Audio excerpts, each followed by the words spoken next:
and ongoing education side of things. And, now we're wanting to reopen up the community, introduce, more serious traders who are looking to take their trading to the next level. So I sincerely want to thank everyone for being able to join and participate in this boot camp. As I know, the time commitment, is not, it's not just a few hours, right? It's going to be 20, 25 hours. All of our previous boot camps, especially our last one, ended up being 30 hours. So there's been a lot of, internally, there's been a lot of additions that have been made to the actual platform, inclusive of the course that you guys will be gaining access to. And the boot camp is now going to be styled a much shorter version.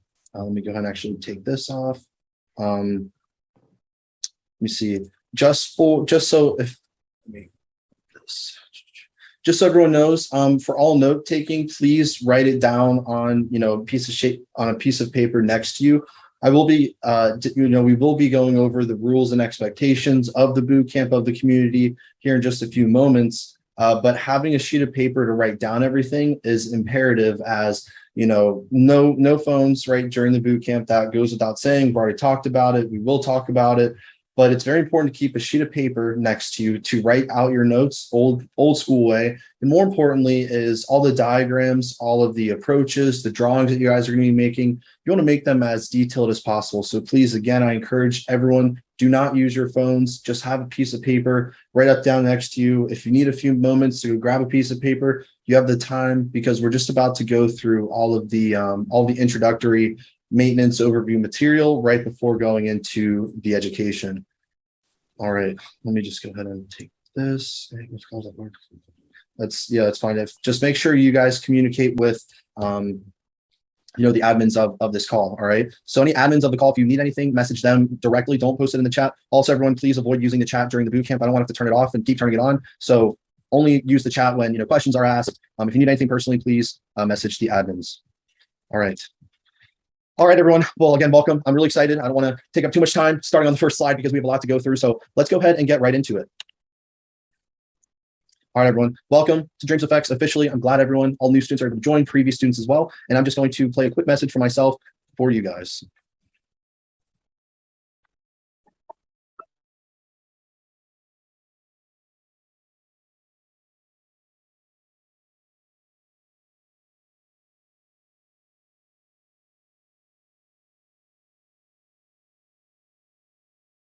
Hey, Griff, can you hear the video?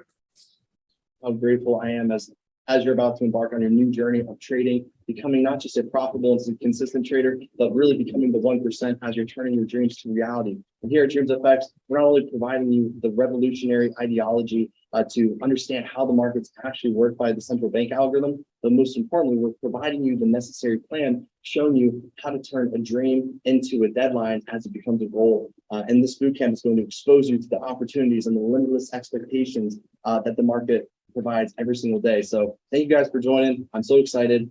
Enjoy the boot camp, and I look forward to having all of you guys in the community.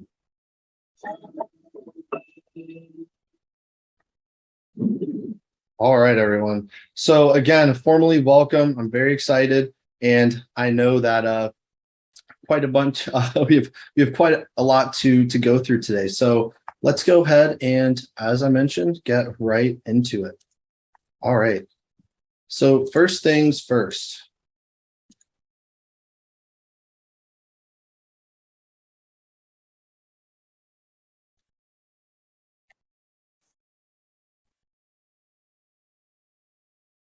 So welcome to Dreams FX family, everyone. So what exactly is our mission? So we are here to really have an impact on the global education and all financial markets.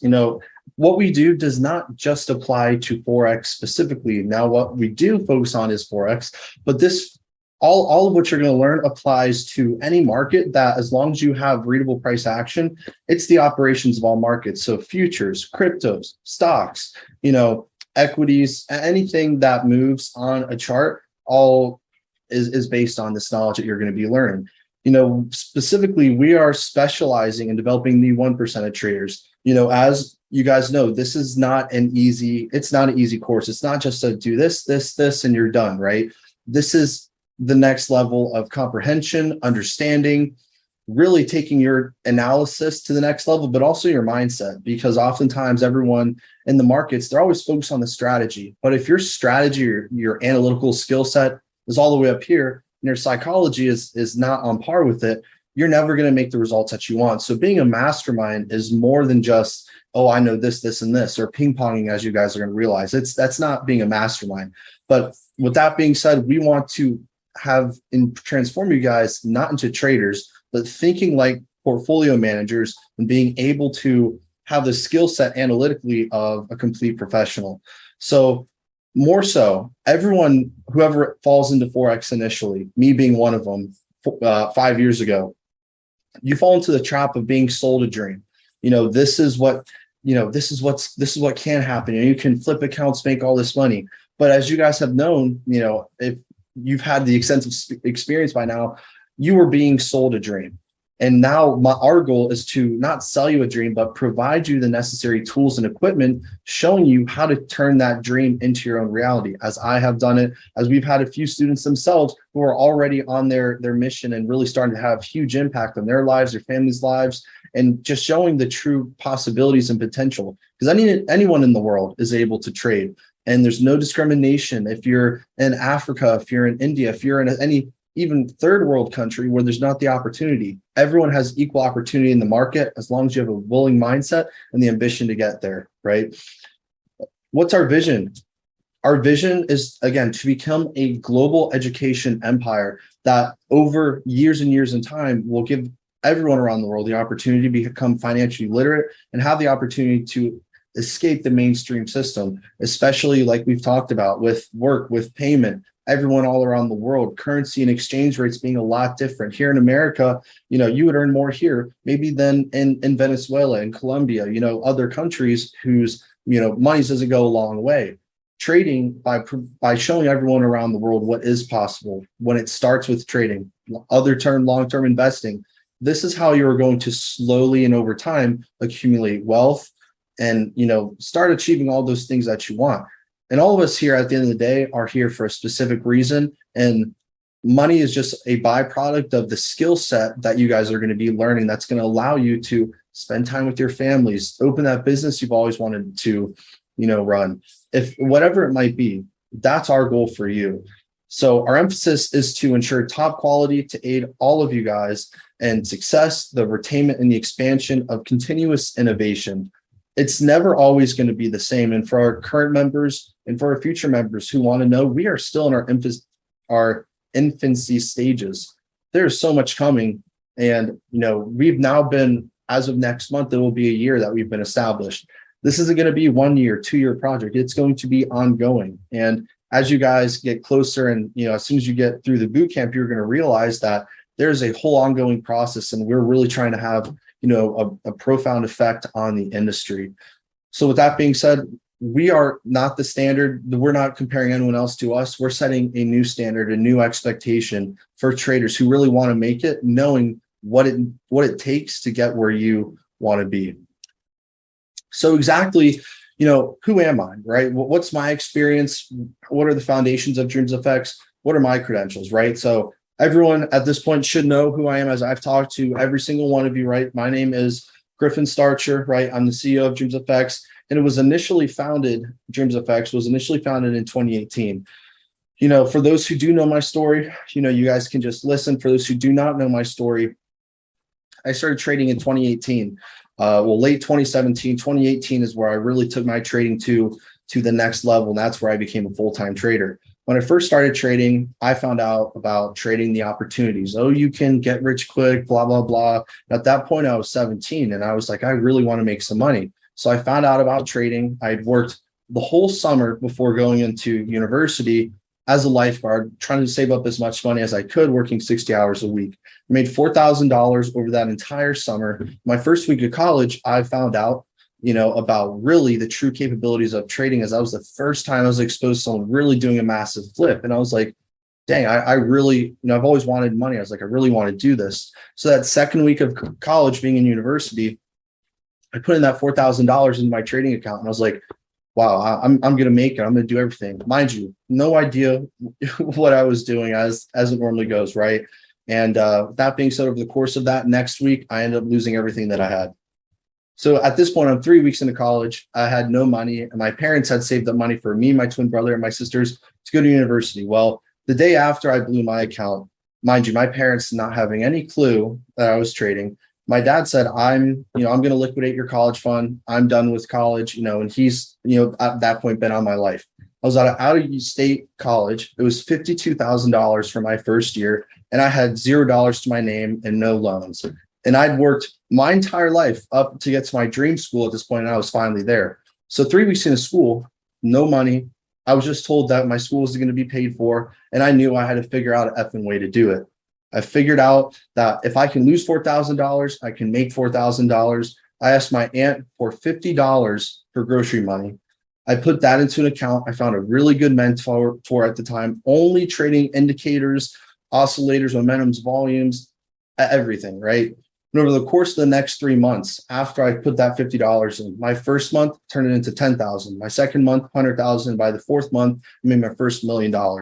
At that point, I went from zero to my own personal hero with no help, no one, sleeping an hour and a half a day, teaching myself my own classes because I wanted it more than anybody else. At that point in time, I was by myself, and I knew whatever I wanted to achieve.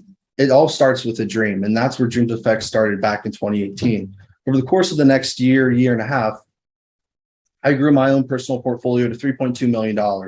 And I was riding on highs, was able to pay for my college the first 3 years of my college. And I was like, I'm exactly where I want to be. I'm so happy. I worked so hard. It was great.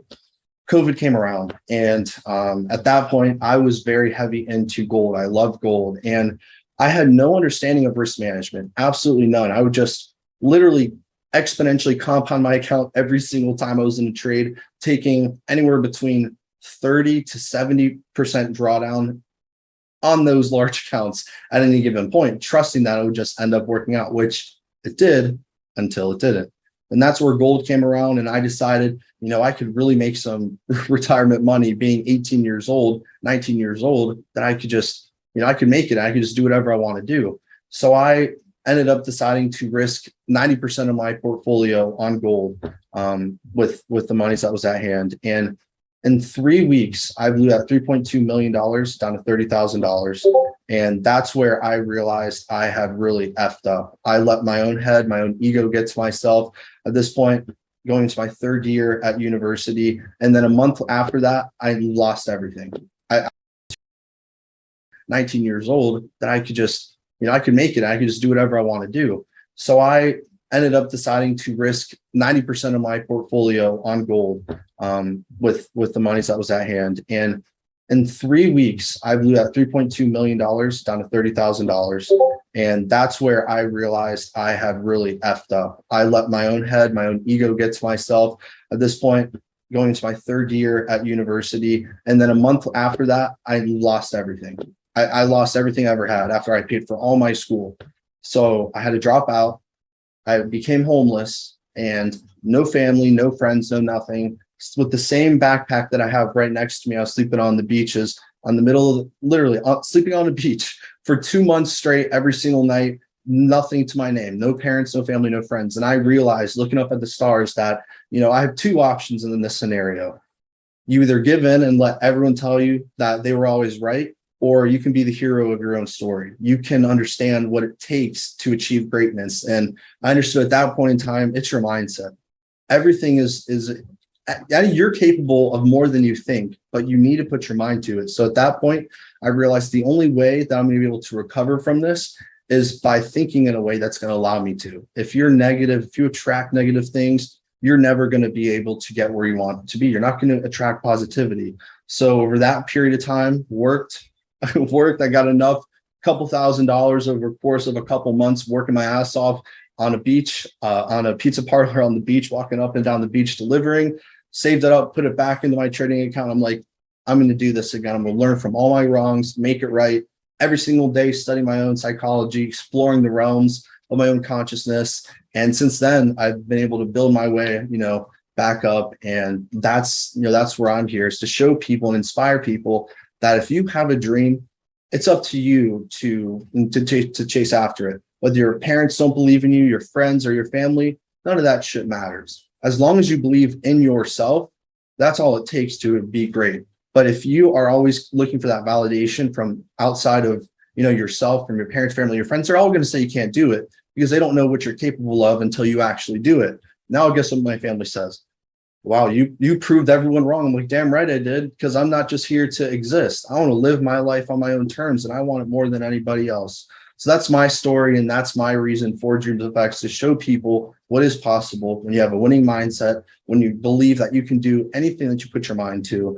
And everyone around the world wants to learn how to make money, but very few people actually know how to. So if at least I can provide the opportunity for people around the globe to educate themselves and learn what it really takes to get to the next level, that's my purpose, and that's why I'm here.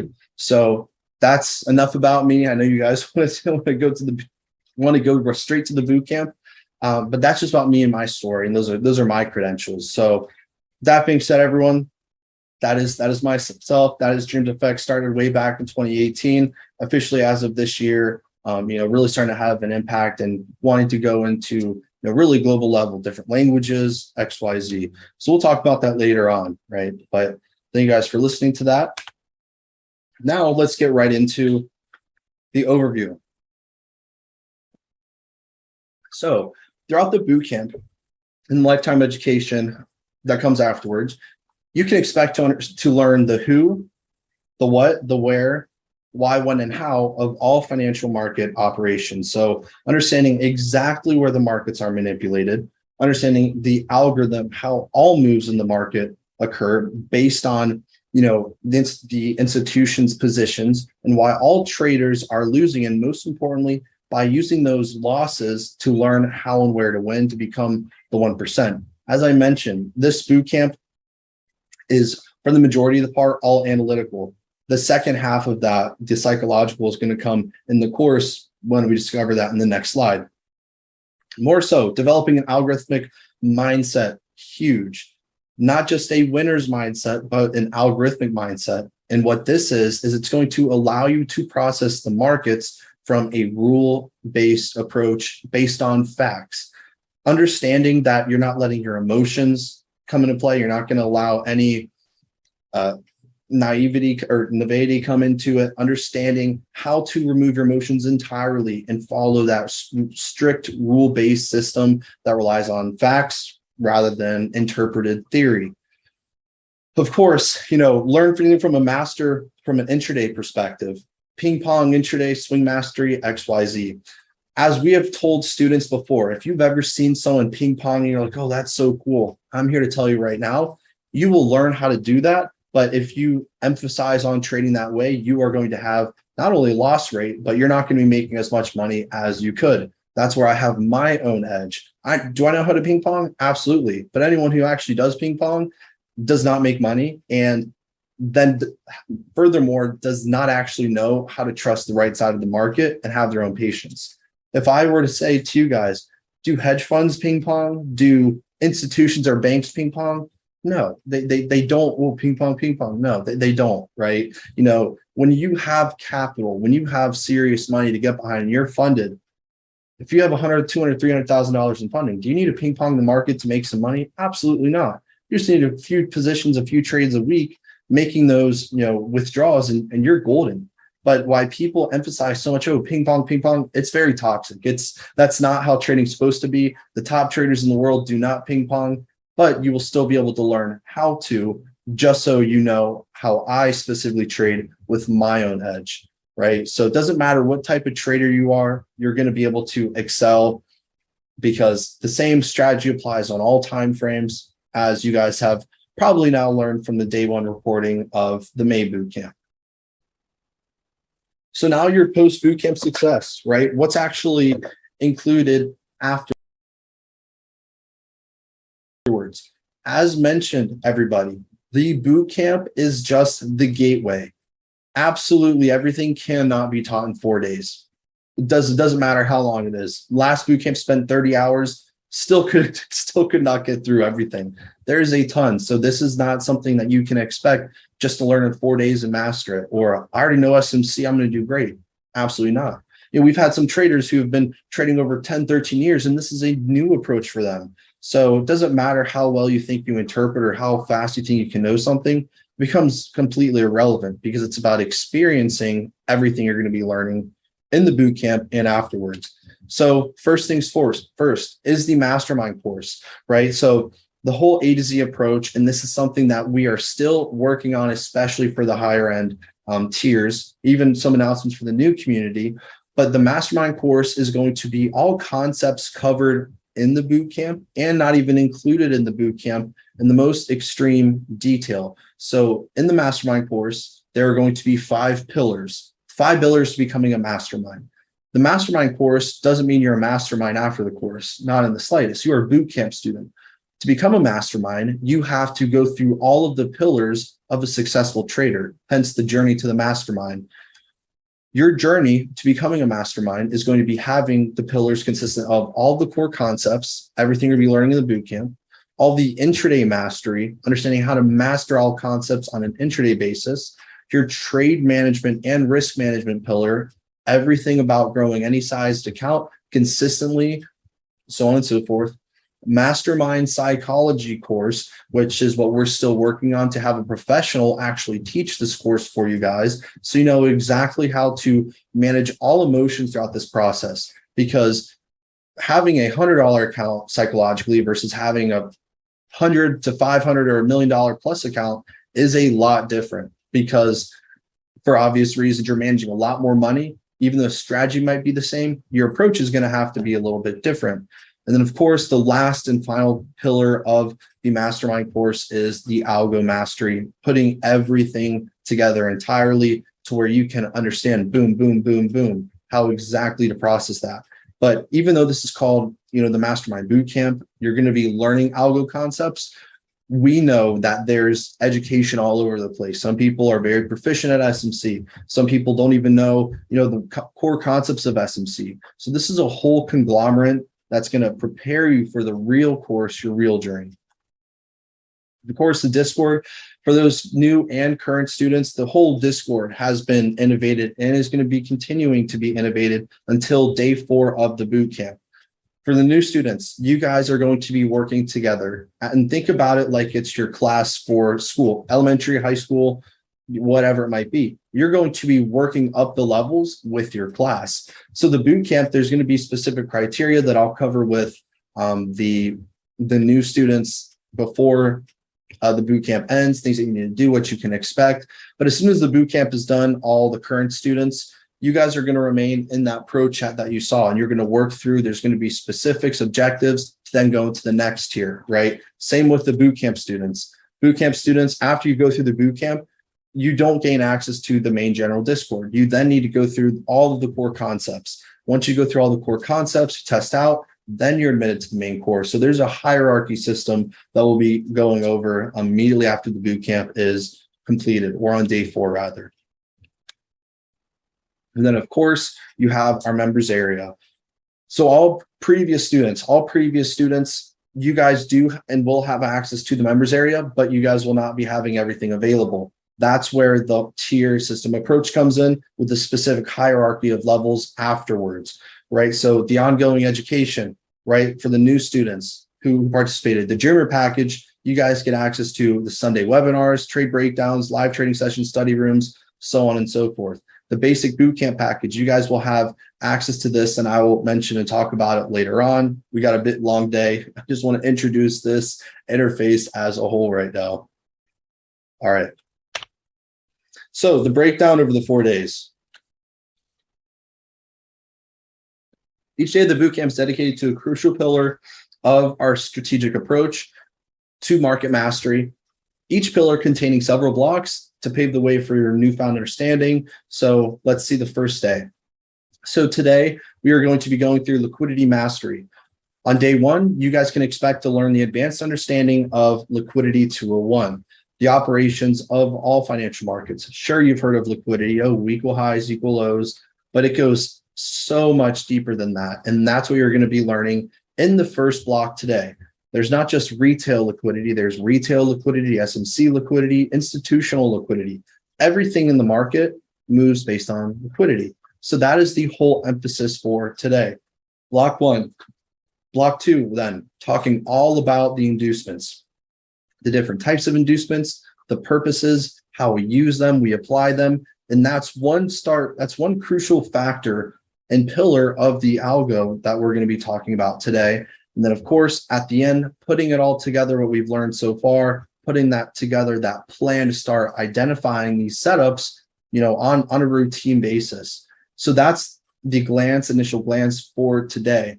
Now, tomorrow, we're going to be going over the algo origins. So now that we know inducements, now that we understand very high, very sophisticated liquidity, then we're going to go right into the algo. So the inner workings, controlling all financial markets, understanding when, where, and why all moves occur. That'll enable you to follow the footprint of the algo. So block one, every block one of each day is going to be a recap of the previous day, inclusive of some new material, right?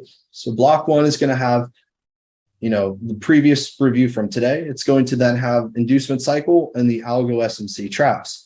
Now, some of you guys have heard about SMTs, smart money traps before, but I can tell you confidently that anything that you do know about SMTs is either completely wrong or it's just one little small piece. This is where on day two, we go over the whole algorithmic approach to SMTs because there's specific purposes for them that we use.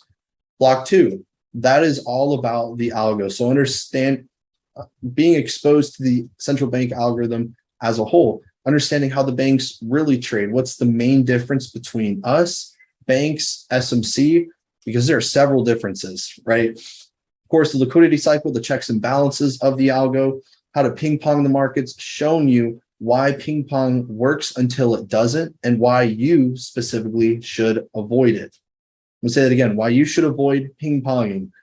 Block three, thinking like the algo, intentions and purpose, and putting everything together for the extensive case studies. You're going to be receiving the step-by-step approach of how I analyze the markets on a very surface level with the algo, because these 2 days alone, you're going to see not only are they going to be long, they're going to be it's a boot camp. They're going to be very intense and you're not going to be able to master everything.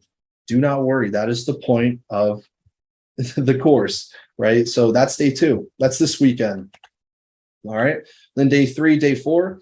Day three is going to be all about intraday mastery. Okay. So all Asia session mastery, case studies, algo cycle timings, which we haven't talked about with our current students.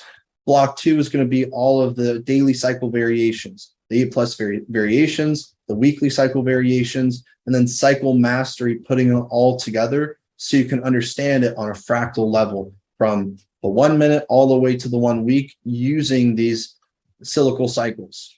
So redundant that is. Then of course, block three, finally the mastermind entries, getting into our variations of our entries, the best ones to use, how we scale in. Scale-ins are my favorite thing to do. I'm very good at scaling in because I've seen it tens of thousands of times, but you guys are going to learn how to do that as well. And of course, the perfect plan for intraday. That's what we're always going to end off every day with, is putting all the concepts together into a manageable piece by piece, function so you can reciprocate this every single day. All right. And then the last day, of course, to be life-changing for everyone, learning to escape into a manageable piece by piece, function so you can reciprocate this every single day. All right. And then the last day, of course, is going to be life-changing for everyone, learning to escape the matrix and take advantage of the limitless financial opportunities presented on a daily basis. Block one is going to be reviewing all things from next Saturday. Block two is going to be the intraday and algo mastery, putting it together. And then the block three is going to be trade and risk management. And then, of course, the Q&A for your next steps to success. All right, so your actual journey to success. What does this look like to become a mastermind? The first phase, the first step for everyone is obviously joining the boot camp. You guys have already joined the boot camp, so you've already taken your first step on your journey to success, which I'm so happy and I'm so proud of everyone for. right? After you go through that, there are still several more steps to go through. Your second phase, your second step is over the boot camp, the 4 days. This is going to be the initial shock that you're going to be undergoing with the brand new mindset approaching trading. Again, you will not master this in 4 days. I don't care who you are, how smart you are, you will not. This takes time, the experience, right? So now after you go through these 4 days, that's where your third step comes into play. Practice, practice, practice. So after the boot camp, you're going to have all these hierarchy. You're not just going to start a mastermind. You got to go through the ranks. There's pro, elite, dreamer, then becoming a mastermind, all these different roles that you're going to have and objectives in order to get there, from community engagements to then your performance of, actual money. And then also is going to be your comprehension of the skills in the form of exams and quizzes from the courses and all the other material. It's the ongoing support. So will it be easy? Hell no, because nothing worth having comes easy, right? So we got to excel to the next level. And as long as you have what it takes up here, you will have what it makes in your wallet. You're going to achieve everything you want, right? And of course, the last phase is going to be, that freedom phase. So showing you that approach, whether you have a few $100s to your name or maybe a few thousand plus, what's going to be your roadmap? Are you going to immediately go for funding? Are you going to immediately start growing your small account to then get funded? There's going to be a unique roadmap based on where you are financially. So there's not going to be any more confusion in your market interpretations. You're going to have a plan. You're going to learn how to execute that plan financially and do so on a routine, consistent basis. Everyone at this point will be different. Some people could make it right out of the gate. Some people could take a few months. It's all case sensitive based on how hard you're working, for that and the questions you ask along the way. So this is your whole journey to success. It's not something that will happen overnight, but it will happen in due time if you stay true to the course. All right, so now what I want to do is I'm going to have breakout groups just for just for a few minutes or so, everyone. Let me see here.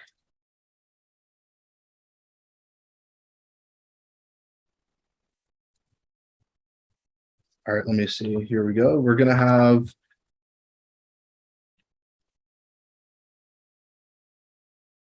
six. All right, so you guys are going to go into your breakout rooms. We're not going to do it as the community as a whole, but I'm going to set a 6-minute timer or so, and we are going to have you guys introduce yourself to one another, from new students to current students. All of you guys are going to be intertwined with a group of four to six people. All of you guys just introduce yourself, answer these questions, come right back, and we're going to get right into the course. Okay, so that being said, we're going to go ahead and create it, and you guys will have access right now.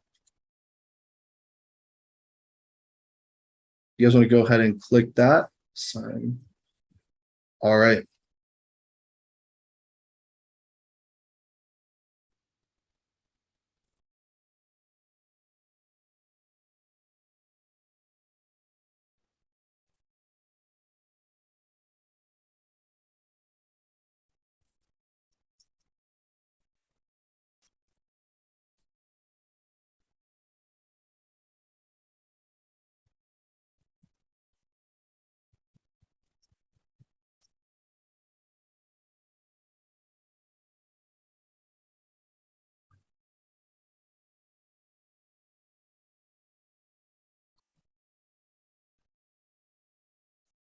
Mr. Yilmaz, if you could please join. And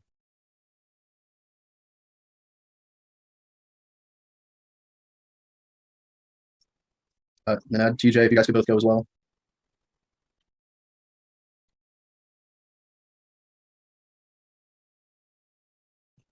Hey, Nat, you want to join room number 1? Okay. What's the move now? After I'm gonna talk for a while. All right, I'm gonna take 5 minutes, 3 minutes remaining, and we're gonna get started. Broadcast message to all. 3 minutes remaining. All right, guys, we'll be right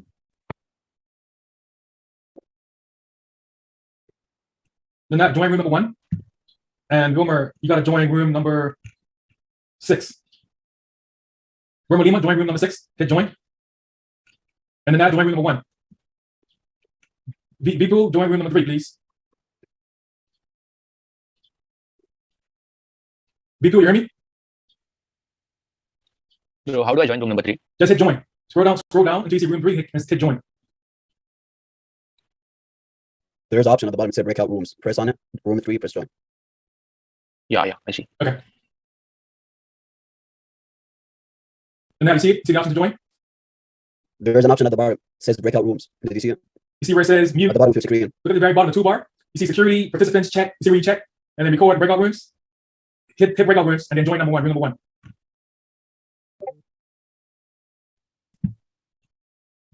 All right. Hutan, join room number 4, please. Look at the very bottom of your computer. You see the toolbar when there says breakout rooms? Join room 4. Cool. They should all be back probably here in another, I don't know how long they need. I just had another minute remaining. Yeah.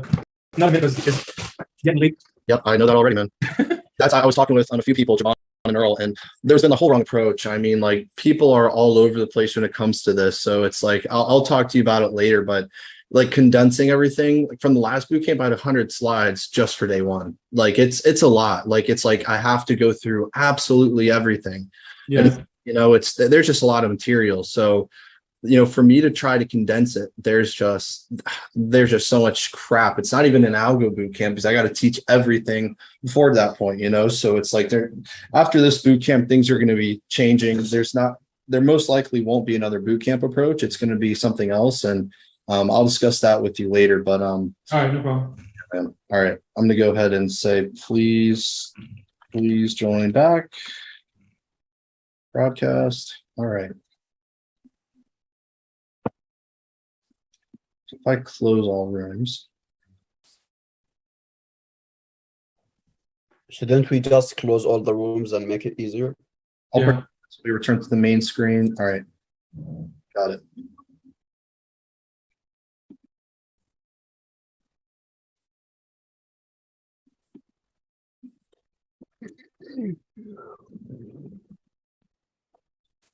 All right, everyone, go ahead and head back. We're gonna get started.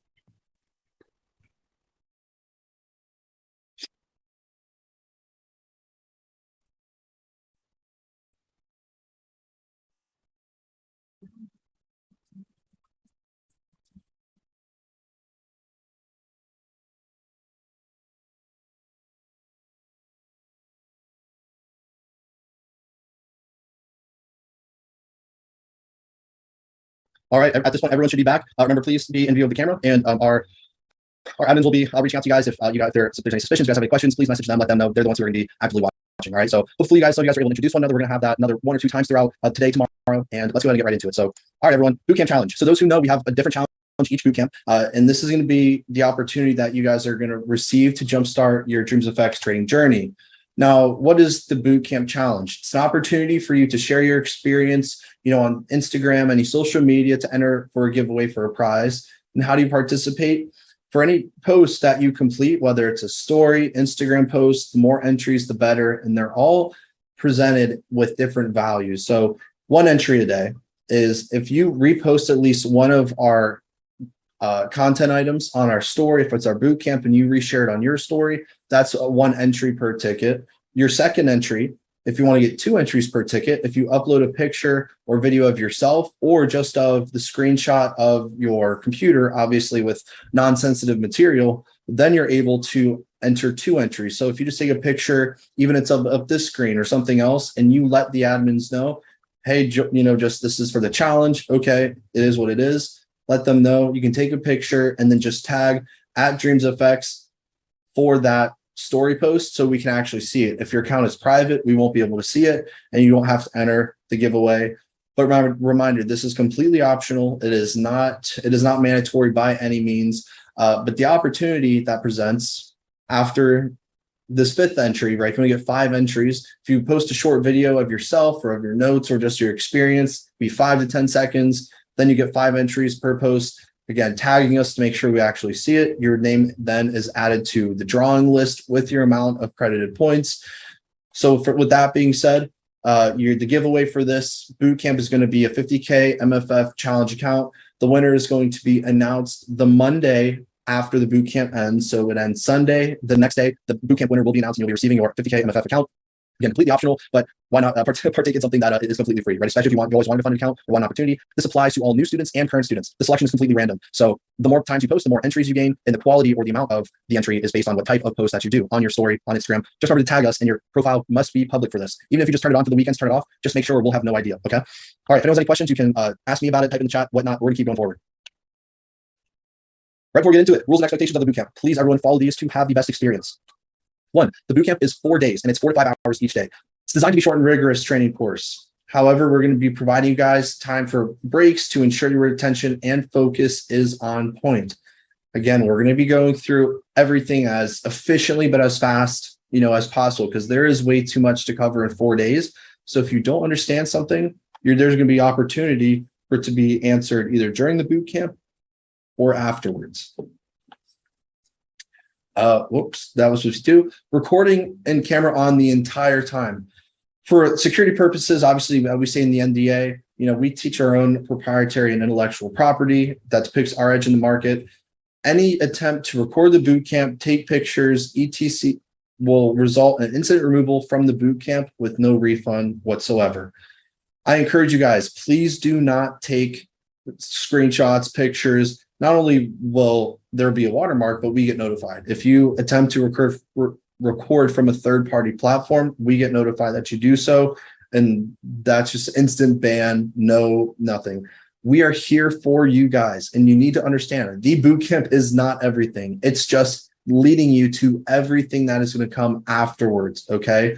So throughout the boot camp, we're going to have one random security check by our moderator for every person, just to ensure that you guys are going to show your workspace, you're not having any problems. And it's not just going to be, but 10 seconds. Hey, just share your screen. What's going on? Great. We're good. As mentioned, the reason why things are not leaked from us is because of the security protocols. It's no fun from a student perspective. Oh, we want stuff leaked. But I now understand as an educator, out of the hundreds, thousands of hours I've put into this, thousands of hours, it's kind of just like, you're not going to succeed if people just try and leak this thing. It's just going to end up being like everyone else. And especially you're going to see there's not going to be any advantage. There's not going to be anything, especially because you're going to have the opportunity to receive everything from the boot camp afterwards.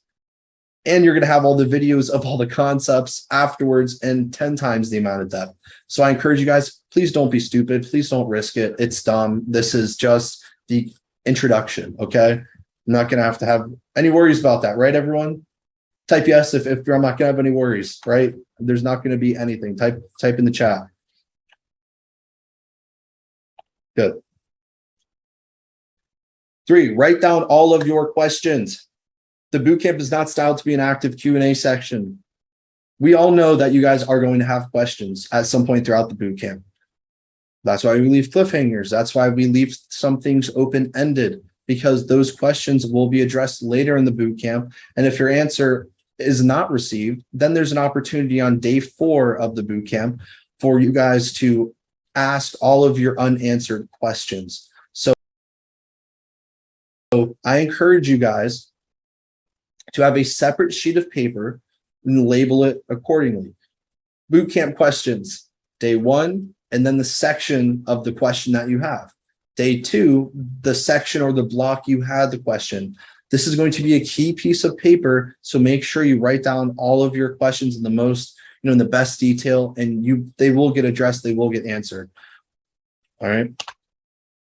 4, take high quality notes. Don't just do Sanskrit or anything abbreviated. Previous students will tell you this too. Make sure to take high quality notes. There's going to be, adequate time that's going to be given, but at the same time, it's not going to be for you to copy everything on the page.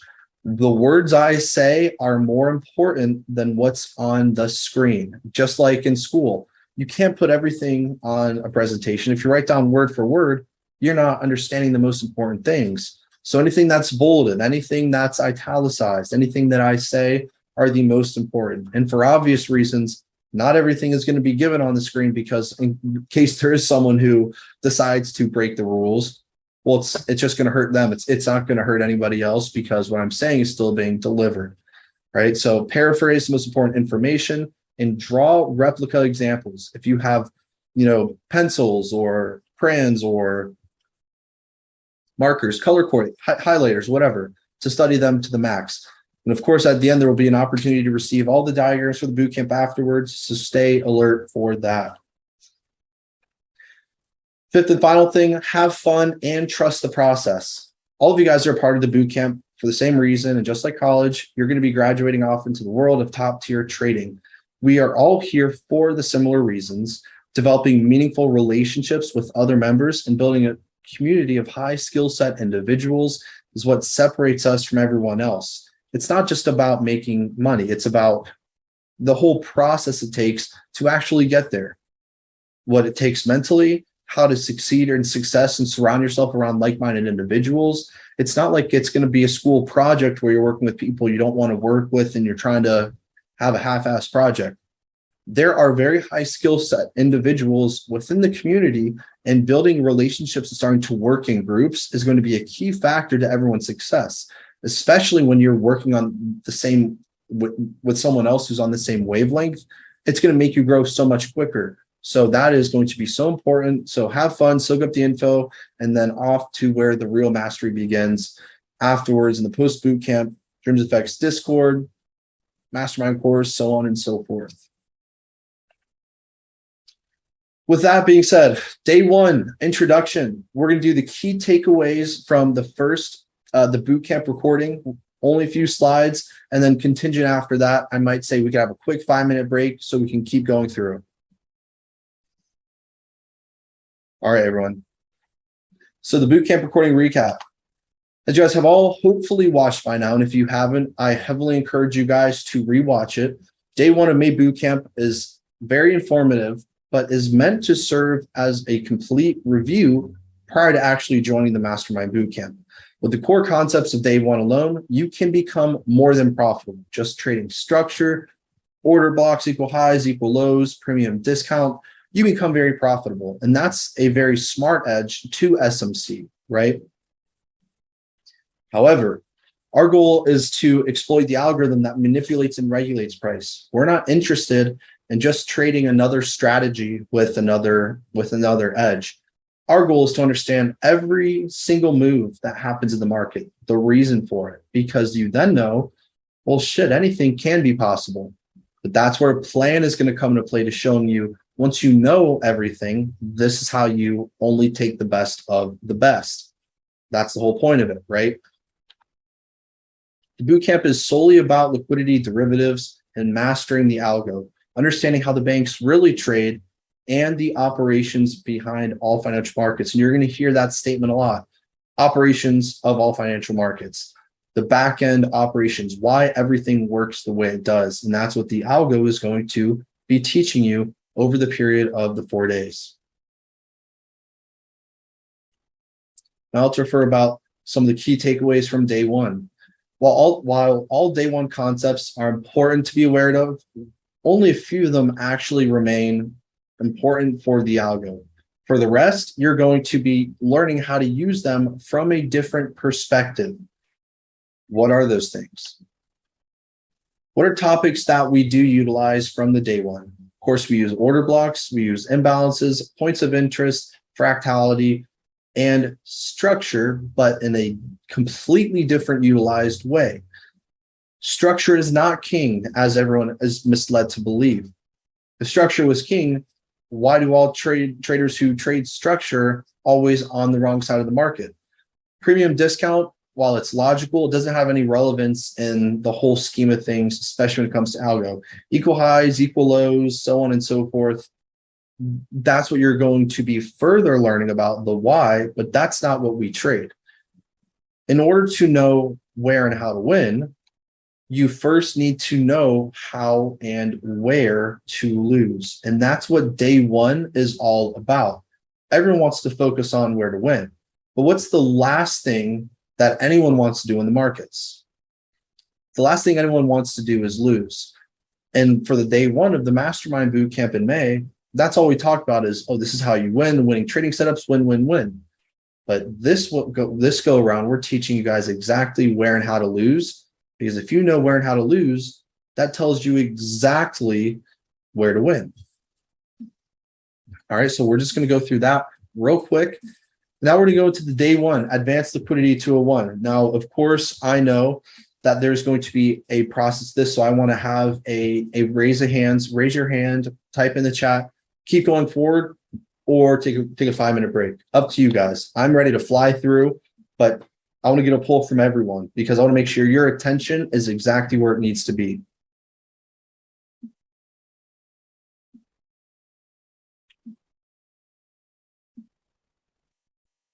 All right. Day one, advanced liquidity. Lesson overview. In this lesson, you guys will be learning the fundamental application of liquidity. You're going to be learning the core concept of liquidity variations that provide fuel to the markets, all the major different retail liquidity types and the reason they fail, how to use retail liquidity against retail traders. What the heck? Whole thing just logged down on me.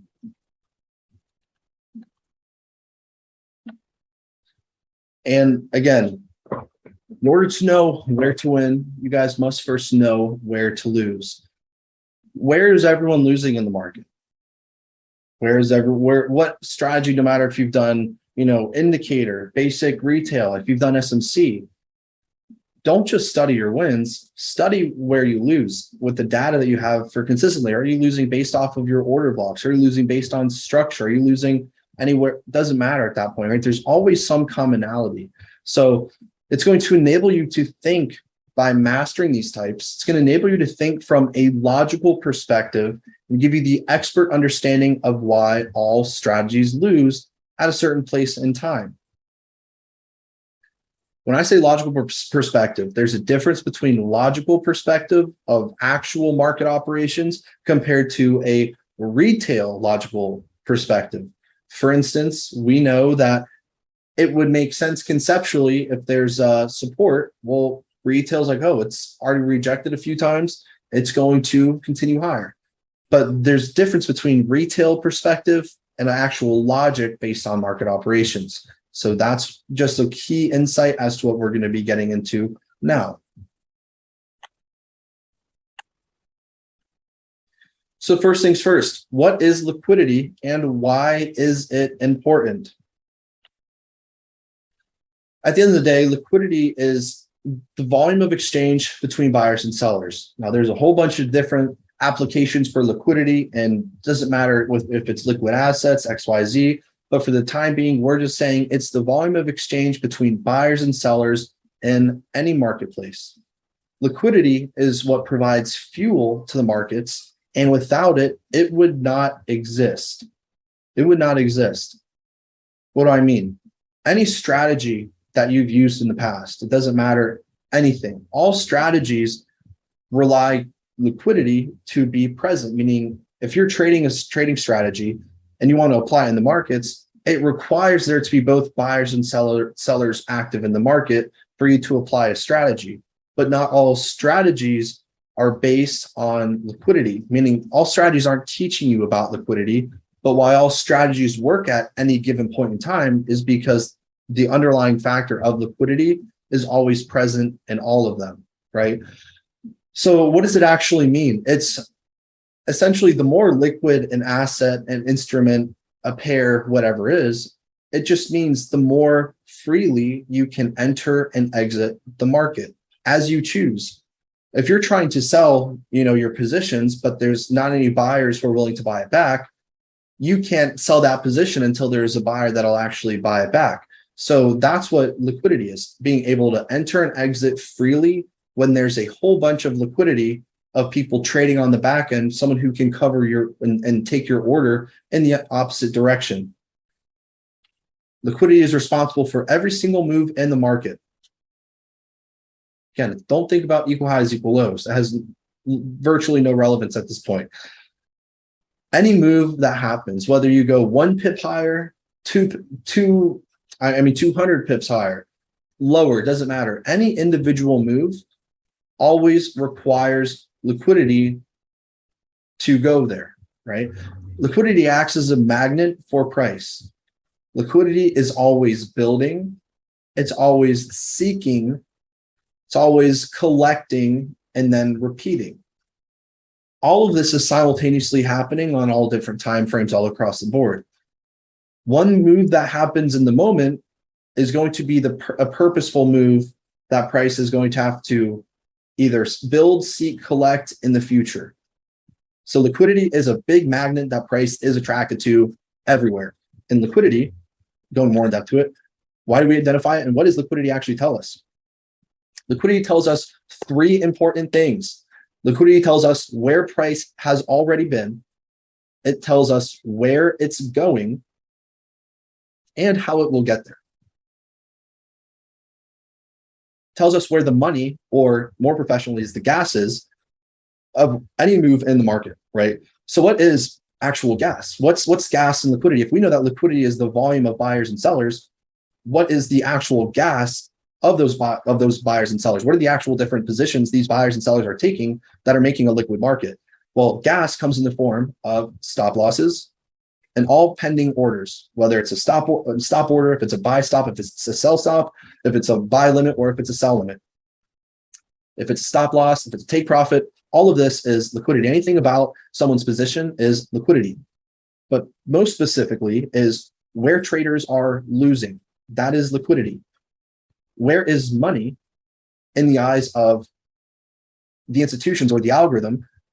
And that is based on where everyone is losing. So think to yourself, well, if this is the money or the gas, this is what and where people are going to be losing. So we need to focus on where everyone is going to be losing, so then we know where the money is, where we want to be collecting before price goes anywhere in the market.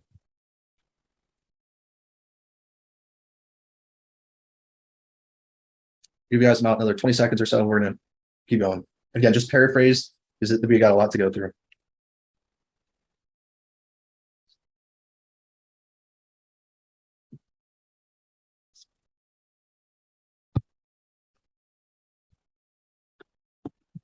All right, let's keep going.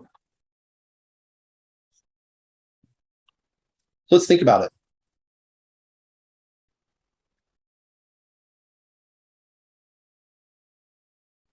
Imagine you're going on a road trip to a place you've never been before. Specifically for new students, if you don't know, go for it. Let's say this is where you are, and this is where you want to go. In order to get to your destination, what are three things that you need to get there if you're starting all the way to the left? Everyone in the chat, tell me what are a few things that you must have in order to get to your destination? Everyone go ahead and start commenting what you think. What do you need to get to your destination, to a place you've never been before?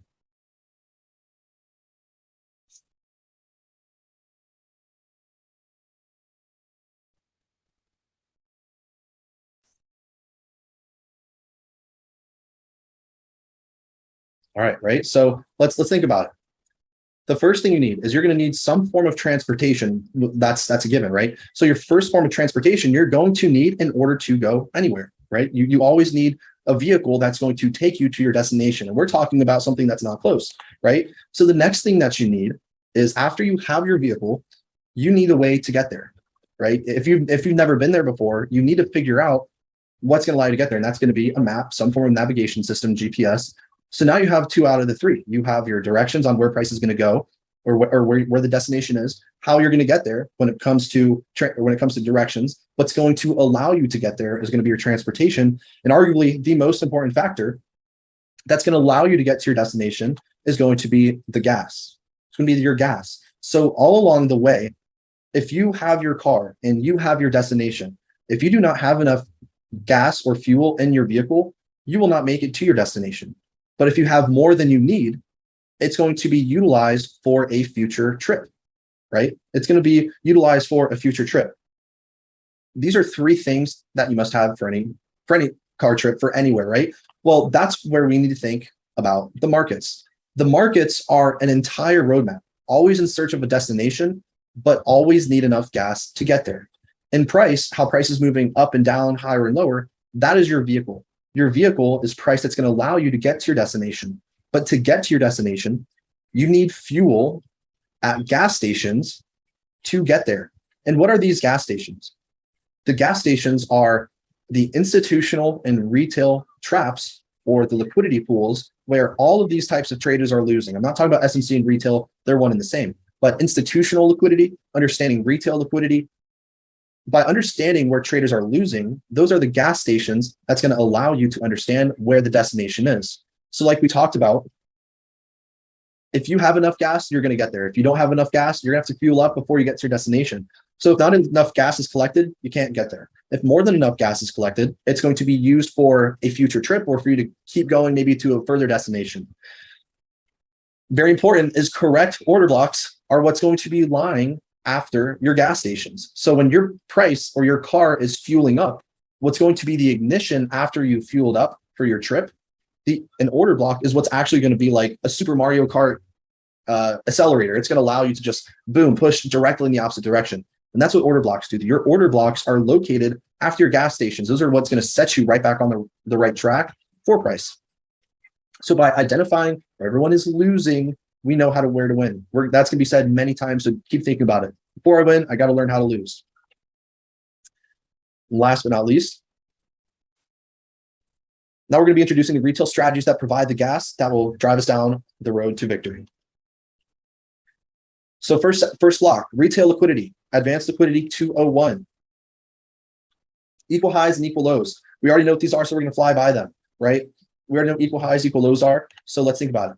What do retail traders see? We know that retail traders obviously see support and resistance.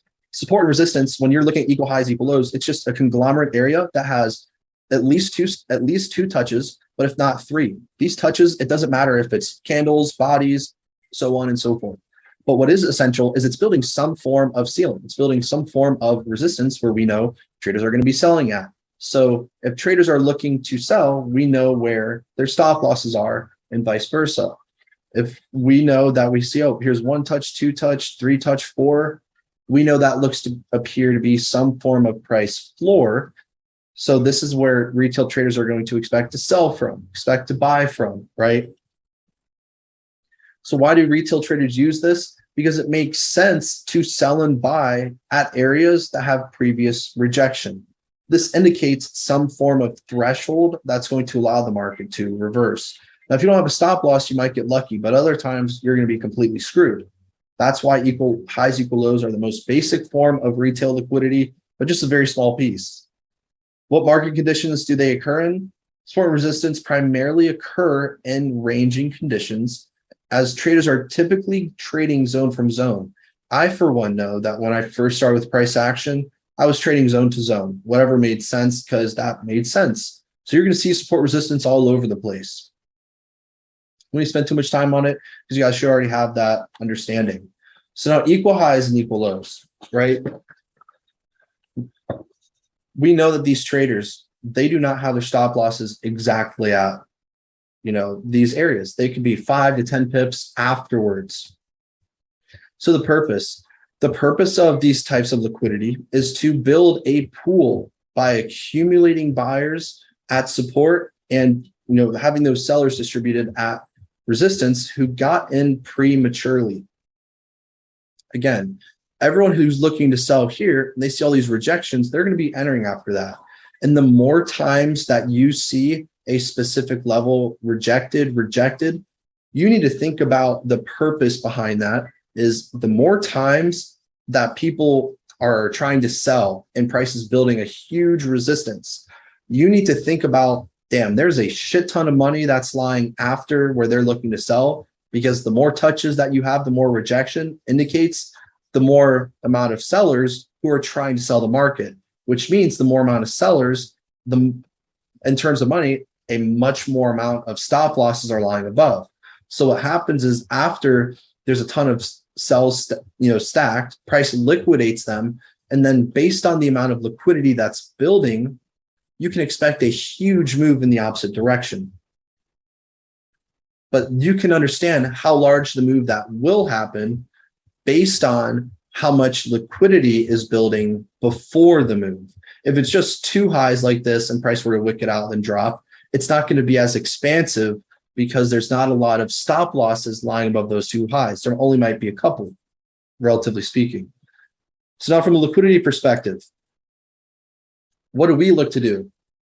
We look to sell above resistance and buy below support. Knowing that retail is going to be looking to sell here, we need to be looking to sell above. And where, if we want to sell above, what's going to actually cause price to reverse? Two factors. And this is important. Students know I say this all the time. There's always two things that need to happen in order for price to go anywhere. Enough gas needs to be collected.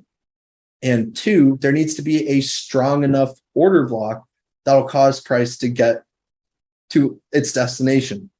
So in this instance, we know where all the gas is. It's above here. Where's the stop or where's the order block? The order block is going to lie after our highs. So we're going to want to look above over here. So that's going to be our order block that we're going to use after liquidity is taken for then us to sell all the way lower. So it becomes very simple. Where's the gas? Where's everyone losing? Where they have their stop losses? Then identify the order block that lies above their stop losses, enter on that order block, and then price obviously will liquidate in the other direction. We get in where they get stopped out, right? You have retail who buys low, sells high. You have SMC who buys lower, sells higher. You then have institutions, algo, we buy lowest, we sell highest. And of course, the expected outcome in this scenario, sellers get taken out before price sells off. Sellers get taken out before price sells off, and buyers, they buy before price goes in the opposite direction. Always going to be the same, right? So the initial application of this concept. Determine the trend. So everyone, what I want you guys to take 10 seconds and tell me based off your knowledge, not about structure BOS, what does the trend appear to be like? Are we in an uptrend, downtrend? Everyone just either draw on the chart or type in the chat, up or down.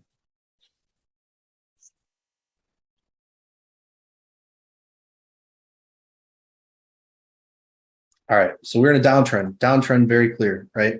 So we're in a downtrend, all right? So after we're in a downtrend, great, we know that we're looking to sell. Next thing we need to do, if we're looking to sell, we need to ask ourselves, where's the liquidity? If we're in a downtrend, what type, do we look for equal highs or do we look for equal lows if we're looking to sell?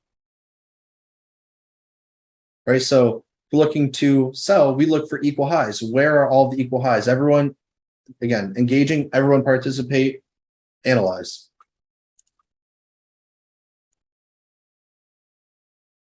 And we're forecasting the move. Remember, this move has not yet happened. You're going to be forecasting it. So everyone annotate on the screen. We can clearly see here, we have our equal highs right here, very evident. We have one touch, two touch, three touch. All of this is acting as a resistance, right? Next thing that we do is we then anticipate an order block, right? We anticipate an order block. So we know that if we have all these equal highs right here, we see all over here, we have one touch, two touch, all of these relative pool. This is going to be used as some form of support here. We have our resistance here. Now we need to ask ourselves, we want to sell lower. Where is the gas? It's above our equal highs. So now where is the order block? Everyone go ahead and identify the order block.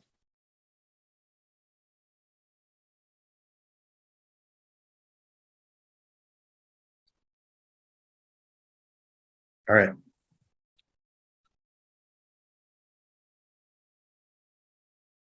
All right, so then let's see what happens, right? Got our equal highs right here.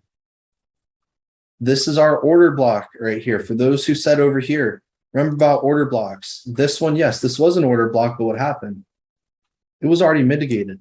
Once an order block becomes mitigated, it's not relevant. It doesn't become relevant anymore, right? And this out of service level, it doesn't become relevant. We only want an order block to be mitigated once. For those current students who know, there's a reason why it can be mitigated twice, but we don't have any information on that right now. right? So this is the only order block. And why is it this? Because over here we had an imbalance, but the imbalance was filled. It was mitigated. Perfect. So that's now taken care of. We know that this order block is not valid. We got to look above here. So where's the next order block with imbalance? We have a little gap right here. We have our imbalance. We then have our order block. So this becomes our valid order block. Now everyone go ahead and anticipate logically what the new move is going to be.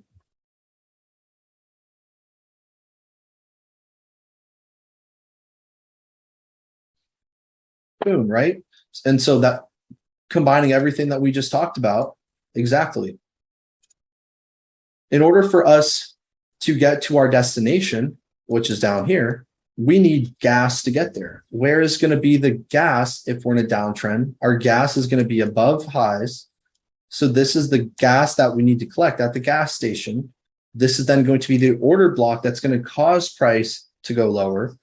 And then this is going to be the new destination that we're targeting, because we want to be targeting new liquidity. We're going to be targeting new lows. So take out a high to then take out a low. And that's how we are going to be looking to sell. And exactly as such, right? Let's go through another one. Why is this not? Hold on, y'all. That's with some issues we had this morning. Things were not copying correctly. All right. So the first things first is if I were to do this, well, I'll just walk you through this. In this case, right? I don't know why all this was inverted, but we can see here, based on this, the first thing I want to do is determine the trend. In this scenario, all of this to the right over here was hidden. This is all hidden to the right. Now, when we can see that all of this is hidden, the first thing determining the trend, it will, based off this, we can tell we're kind of going bullish, right? So after we identify that bullish trend, we then want to ask ourselves, right, exactly, if this is where we want to make new highs, right? If that's going to be our destination, where's the gas? The gas is going to be below our equal lows. Again, we have one low, we have two low, three low, four. Someone's looking at this as a support. So then we look to buy below this low. And where's the order block? The first order block with imbalance right below. We can clearly see right here, right? This imbalance was filled. This is our only imbalance right here, right here. This is our order block. So if this is our destination, this is going to be the gas that's needed to get to our destination. So gas is going to be collected, and then we know price is going to go higher. Why? Because our destination lies at equal highs, very clear resistance that everyone's going to be looking to sell it over here. So now we're starting to develop not just the understanding of liquidity, but how price is actually going to move to get there. Always logical. Of course, then it'll just end up going all the way there. So in this example, we're going to do one more, go on to the next one. Everyone go ahead and identify in this case, determine the trend. What is the trend?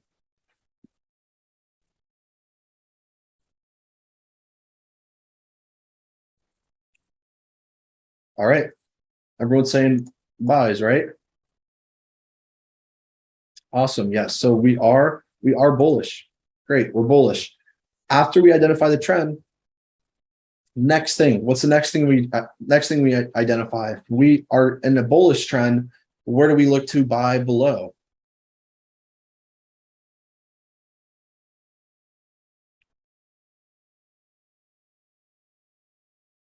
Beautiful. Let's do one at a time, right? Great. Now we know where we're going to be buying below. Awesome. Right? Now we have where we're buying below. And the last thing we need to identify is what? If we know we're going to go higher, we have our liquidity. Where's our order block?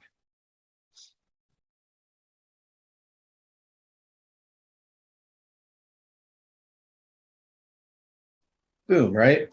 This is our order block. Where's the first imbalance below? Our first imbalance below is where? Well, this imbalance has already been taken care of, right? Where's the next gap? Boom, next gap's right here. This is our order block. And remember from the video, it takes out, order blocks must take out liquidity. This order block takes out a previous wick, indicating money has been efficiently swept, and this is where the orders are still placed. This is our valid order block, right? So this is our order block. Now, how do we anticipate price getting to the gas station and to then go to our destination? What are we going to anticipate?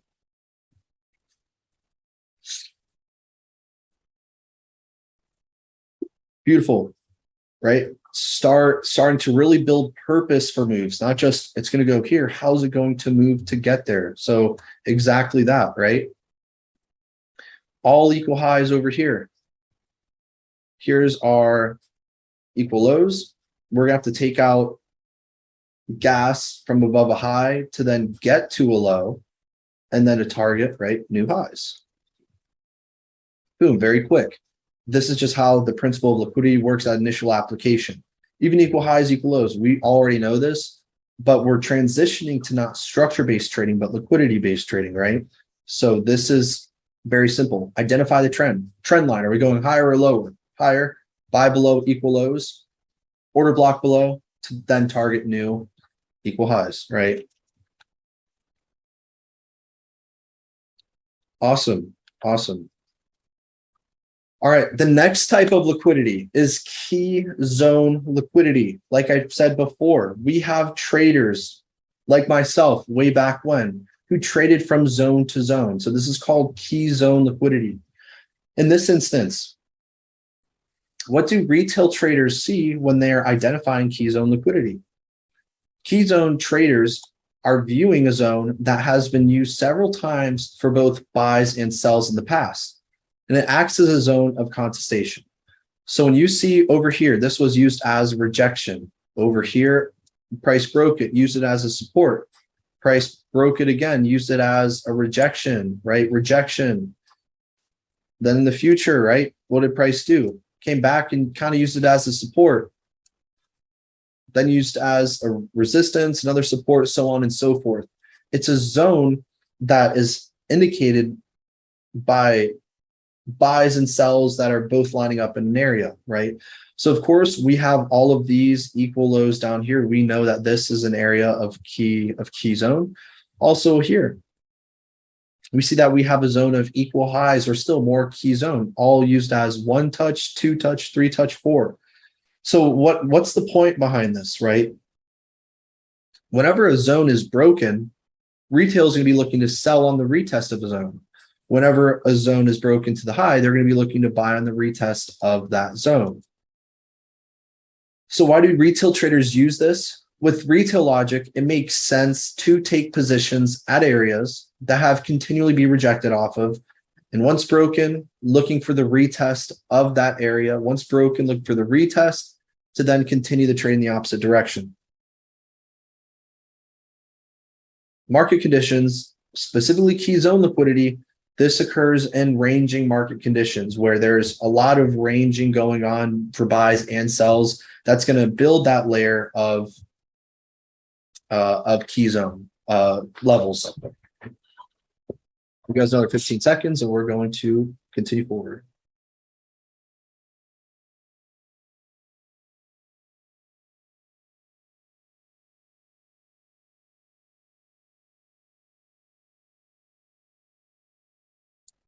I'll give you guys another 2 seconds. Keep going.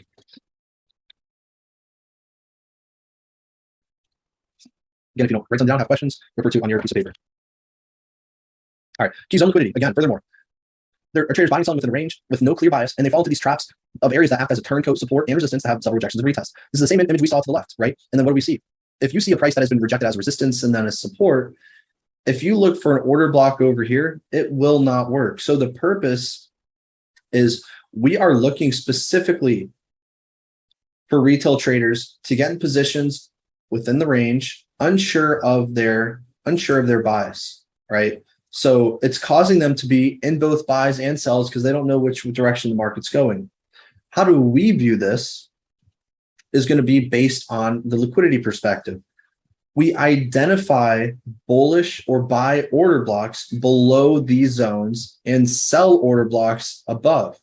So if you see an area that was previously used as a break and retest, or a key zone that was broken a zone and then it retests the zone, do not look to buy there because every other type of key level trader is going to be looking to buy there. If it's used as a resistance, right, in the past and it breaks it, don't use it. Don't look for an order block that lines up with your key zone. Do not. Don't get caught up in the choppiness. If you're looking to buy below, right, a key zone level. If you're looking to sell, right, if you see a previous level broken, sell above your key level zone. If you're seeing a key zone, do not sell in the zone retest of it, sell above the retest, or better yet, just outside of the zone as a whole.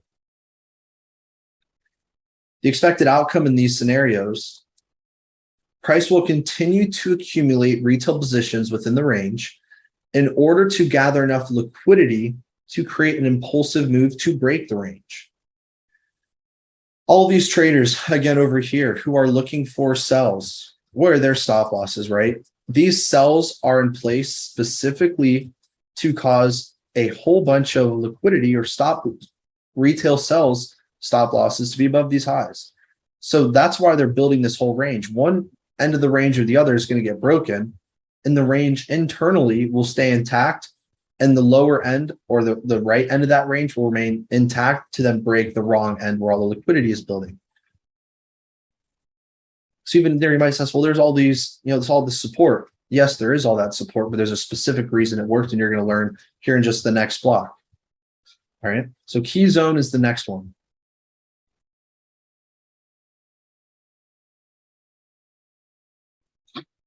So now what I want everyone to do is go ahead and identify the areas with a box tool, a line where there's clear sells that are being used, clear buys, and then all in between buys and sells that are being rejected in the same place. So go ahead and identify like the key levels that make a lot of sense. Give you guys 15 seconds, 20 seconds or so.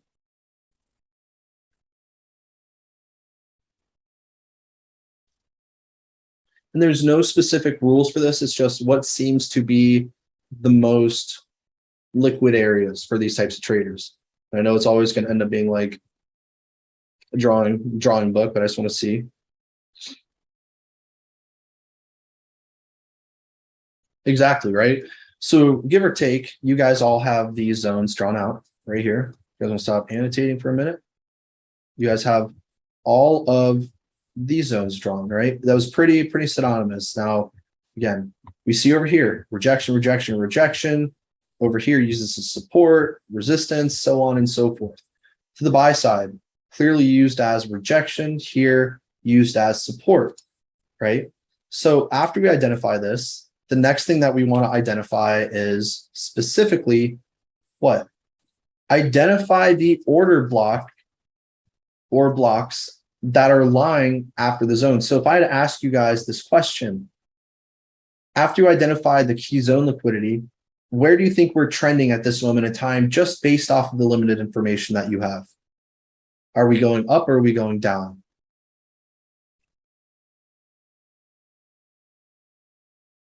Right? So what's just the most obvious? That's the thing I have to ask. And I know this is not TradingView, but this is what's needed before we go to TradingView. So in this instance, we're actually trending up, starting from left to right. You draw a trend line. We're bullish in this scenario. All these new sells, they're just there. That's not the pre-existing trend. So after we identify we're bullish, and remember what we said about the zones, we look for order blocks below the zones, identify the valid order block or blocks that would tell us that we're ready to buy higher now, because we're projecting a forecasted move. So where are the order blocks that lie below these zones?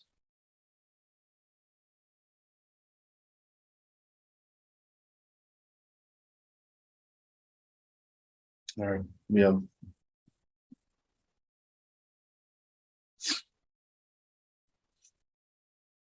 boom, right? And that becomes pretty simple as is. You just then have to identify the order blocks that are lying just below. And we see here that exactly as you guys have analyzed, we have this order block immediately below, right? Below this level. And yes, of course, we also have this one here. So the next thing to do is anticipate what's going to happen. And based on what we've already done, we know that we have to collect some form of liquidity over here. We have all these traders here. We have these traders who are looking to buy here. No matter if there is an order block here, it will not work because it is aligned with a break and retest zone. It will not work, or key zone rather. So knowing it won't work, we can expect price to come lower, right below to take out these buy stop losses. And then we can potentially expect what? Collecting the gas to get to what destination? Exactly. All of these equal highs, all the way over here. So we can expect this, or we can expect something like this. Either or, right? Now you'll know exactly which one has the highest probability of happening later on, but this is how you would approach it. And exactly like this. Great. So the next type is our break and retest liquidity, infamous break and retest liquidity. This one is a little bit longer, right? So what does retail see for break and retest liquidity? Well, break and retest traders, right? If they're looking to buy, they wait for a high to be broken in an uptrend, and they look to buy on the retest of a previous high that was broken, expecting it's going to go higher. So what happens is this is their expectation right here. A is their expectation, but what's actually going to be happening in most scenarios is not that. We're not going to identify order blocks that align with break and retest. We're going to be identifying the order blocks that actually reside not here, but the order blocks that lie below break and retest. Because what ends up happening is when a previous high is broken, you're going to get initially an influx of buyers coming to the market thinking, oh, my break and retest is going to work. So price will retest it, may give you a little pullback. And then what's going to happen? Price will then end up failing from this retest, failing to make a new high. And then it will come to the order block below the retest as indicated in B. It'll give an initial small reaction, but then it'll end up failing. And that's the ideal scenario that we can expect, right? And then after B comes down to our order block, then we can expect a new high to be made. But as a takeaway, you do not want to look for an order block after a previous high has been broken. You don't want to look for an order block on the retest where a previous higher high was. So don't look there. You want to look below here. Now, counter for sells for the same thing. If we're looking over here, and we know breakout or break and retest traders, they look for, oh, here the low is broken. Here's going to be my order block right here. We know that that's not going to be the case, right? If you find an order block that aligns right here, that aligns with your low that was previously broken, it's not going to work.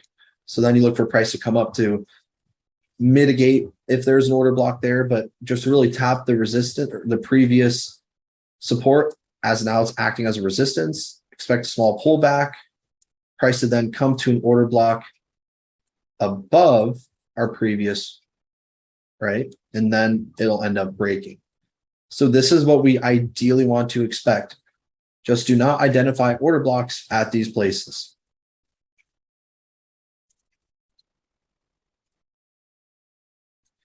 Retail traders use it because with retail logic, it makes sense to buy at the retest areas of structure. Again, you can understand how it makes sense from a retail perspective. Oop, it was tested once. I'm going to trade on the retest of it. And it's just in a bullish market, bearish market, making that new structure. Now, what market conditions does it occur in? It occurs in trending market conditions as it requires a high to be broken and retested to go higher, or a previous low to be broken, retested to then go lower. That's what they're anticipating. So I'll give you guys another 10, 15 seconds and we'll carry on.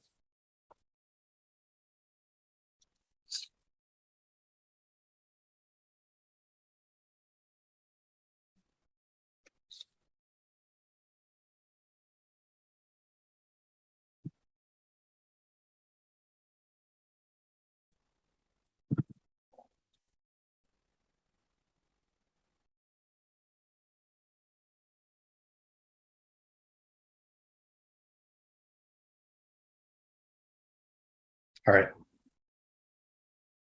Moving on. So now we're going to be going into the actual liquidity perspective of it, right? We're going to be going into the liquidity side of it. Hold on, y'all. If someone turns off their camera, just know that you will be kicked from today. Again, if you have to leave, let admin know and leave and join back.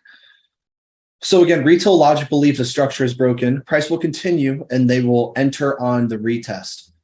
The purpose of this, right, specifically looking here, when this high is broken, traders are going to expect to buy on the retest of this high, right? And then obviously it'll fail. It'll come to an order block below, and then it'll go higher.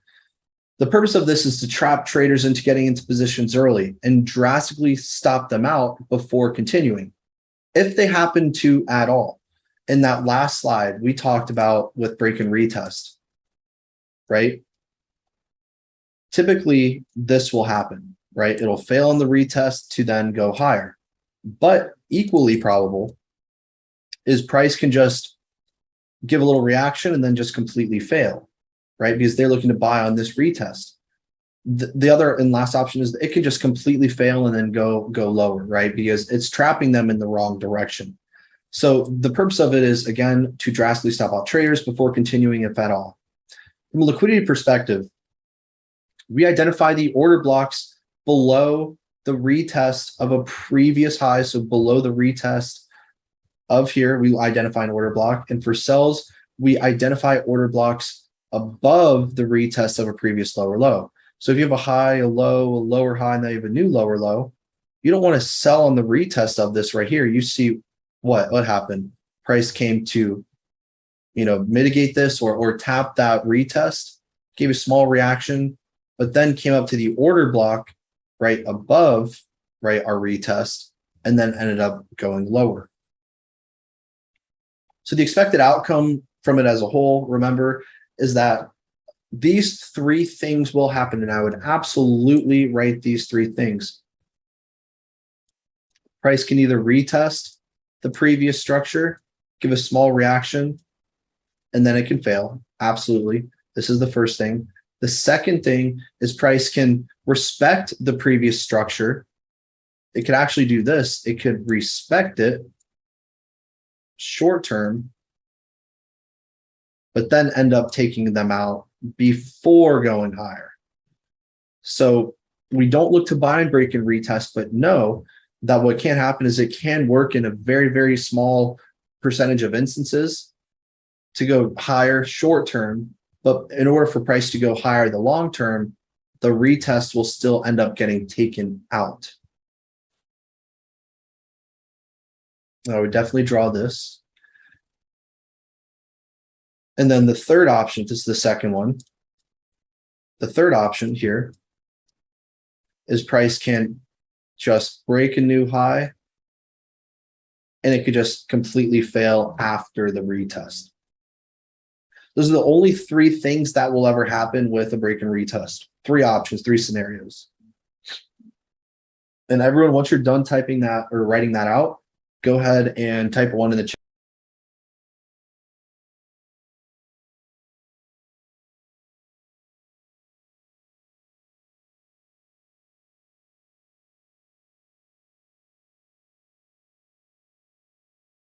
So I know when to move on.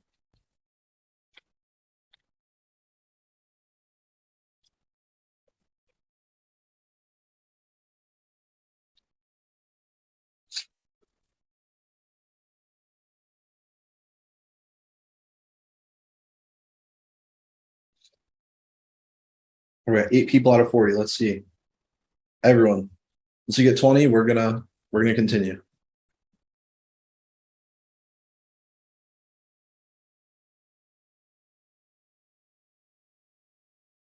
All right, on to the next.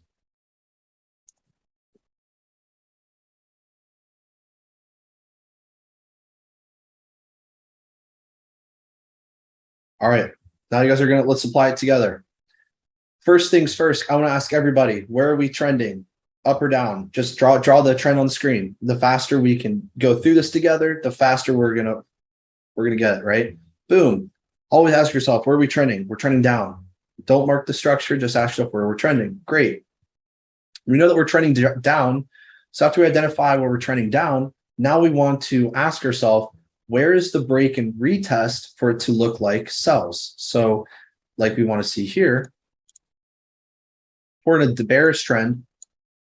Where is the break and retest here? Again, we're forecasting a move that will happen. So I would only draw the main one that's going to anticipate the new move.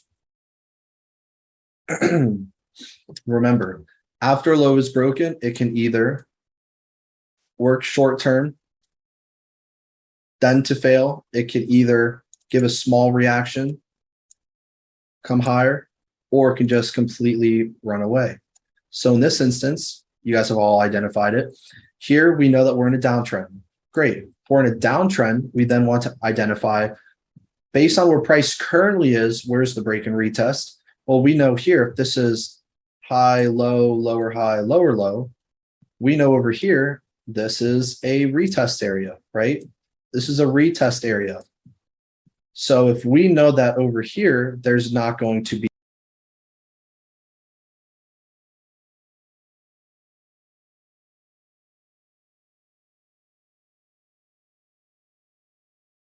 over here, there's not going to be, when price comes back up to here, this isn't going to be a valid area to sell. Where then is the order block line above that we do want to take a sell at?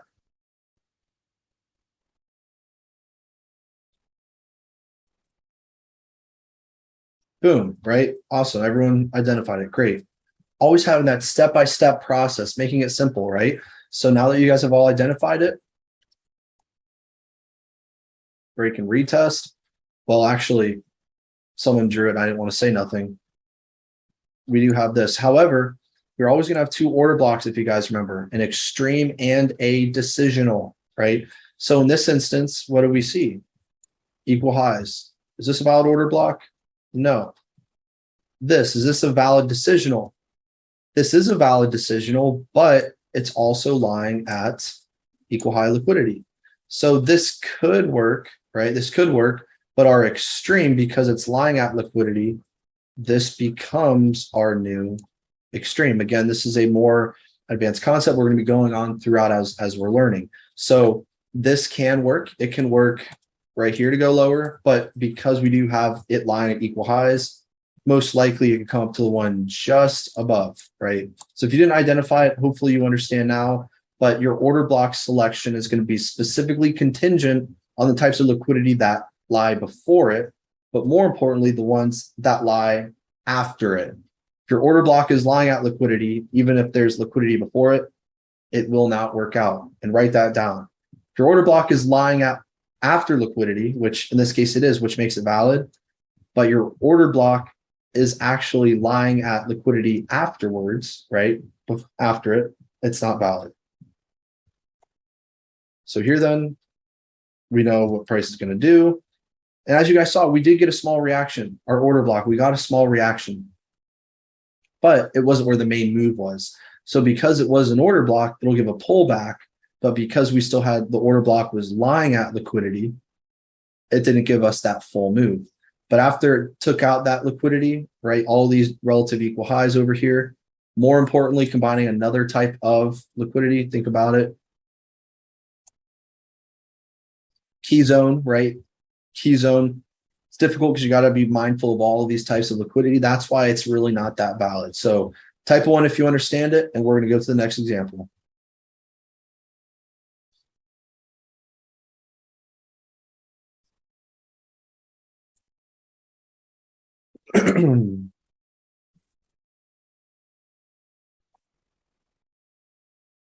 All right, guys, now it's your turn. Now it's your turn. I want you guys to all do this together. 1, everyone identify the break and retest. Where's the trend? We know the trend is evident at this moment. Where's the break and retest?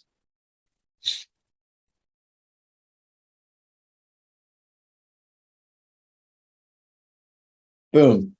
We know the trend. We know the break and retest. Awesome. After we know what the break and retest is, which is right here,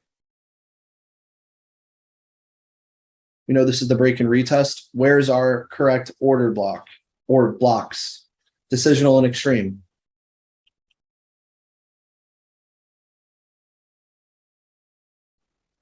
Boom, right? So let's see which one it's going to be. That's it, guys. There's your decisional, there's your extreme. Awesome. And there you go. There you have it, right? Oop, here's our break and retest. Don't identify any order blocks over here. Where's the one lying above? Here is our order block. And not getting into it now, but there's a reason this is valid, even though I knew one of you guys was going to identify it's lying at liquidity. The reason it's valid is because it's following order flow. Its order block was mitigated, price went lower, came to mitigate that previous order block, then it dropped. So this is our valid decisional in this instance, because we're already in a huge downtrend, right? So that's our valid order block. Right, so some key points to remember about break and retest. Some break and retest areas can work, as I've identified in A. Sometimes they can work, but only for the short term to grab enough liquidity to go higher or lower. So if you do see a break and retest work and you do have an order block here, and it does end up working, just know the reason that could happen is for price to then build more money below, because now it's a key zone, right? Isn't this a key zone now? But break and retest does work. It's building key zone liquidity, which in that case, we look to buy below, right? So then price will take out the key zone liquidity. In that instance, we then look for an order block below it, and then with the expectation of it going higher. Break and retest will fail after a slight reaction from the retest to accumulate more positions to then continue. So what happens is we could have a reaction. We could fail after the small reaction and then come to our area to then go higher. It's the second option. The third is our option C, which is after you have price take out and make a new low and you see your break and retest here, well, price could also just go all the way higher. So three things to always be mindful and aware of. And you're proposed these different scenarios because you will know later on which one will happen. You're not going to know which one's going to happen now because that's a lot more. But all right, everyone should have these written down. Again, I'm going to give you guys 10 seconds and then we're going to keep going right through it.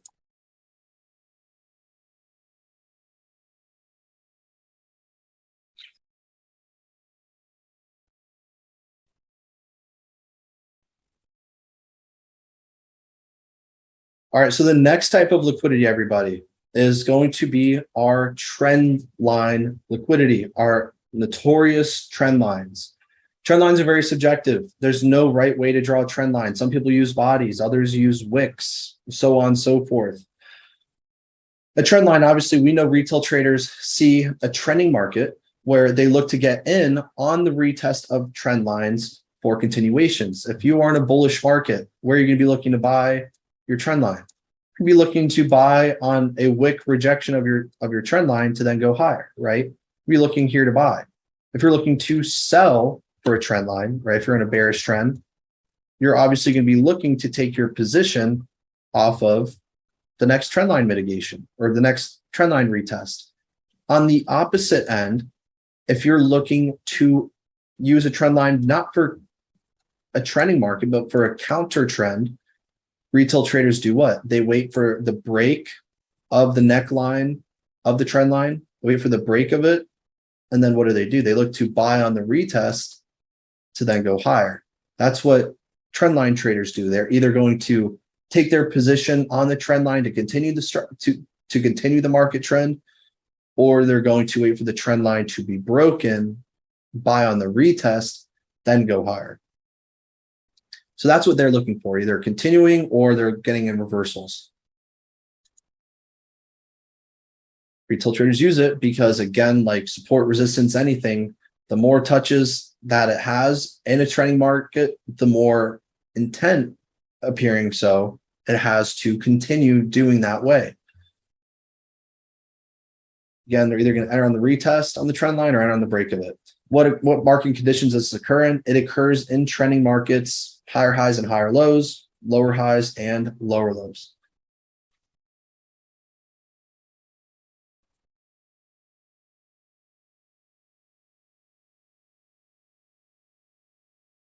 Again, you're learning all of these, not because you're always going to be consciously aware of them. You should always be aware of them. But what you're going to be learning is where one thing tells you where everything loses.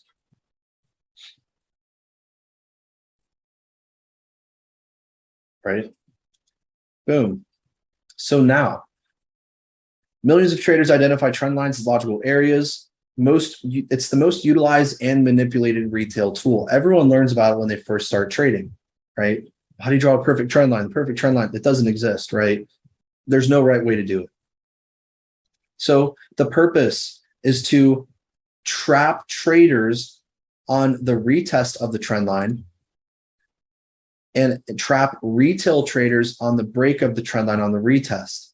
So trend lines are heavily manipulated because when a trend line is broken like this, we know that those who are selling here have their stop loss above the trend line. They're losing. Those who see the trend line broken very drastically, they're looking to buy on the retest of the trend line to then go higher. So both of these types of traders are going to be losing. Even over here, what do you see? A trend line. The trend line is broken, but then price continues the opposite direction. So what is that from the liquidity perspective, right? So from the liquidity perspective, we know that identifying the order block lying after the trend line that caused it to be broken, this is the order block that we want to focus on. What we do to draw our trend lines, right? Because some people do not know this, but when you're connecting your trend line, you're not doing this. If you're in an uptrend, you're not connecting the higher highs. You are only connecting the higher lows in an uptrend for your trend line. If you're selling, right? If you're selling, you're not marking this. You're marking the lower highs that are making your lower lows. So what do? Right? We know that trend lines have to be broken, and there's specific reasons trend lines see this, or trend line traders see it doesn't work. What happens is when you see a trend line, we need to expect two different setups to happen for a trend line, two different setups. We need to expect one, that the trend line is going to be broken and then it's going to go higher. So we want to identify the order block that resides below the trend line, right? So we need to identify the order block below a trend line to go higher. And if we're looking for sells, we want to identify the order block right after the trend line to then go lower. So these two setups are trend line one. These are the trend line one setups. So draw both of those, and there's another type of trend line setup we look for.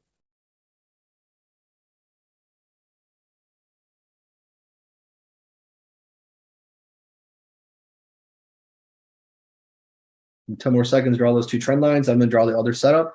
We get right to it. 5, 4, 3, 2, 1. Great. The other trend line setup is this.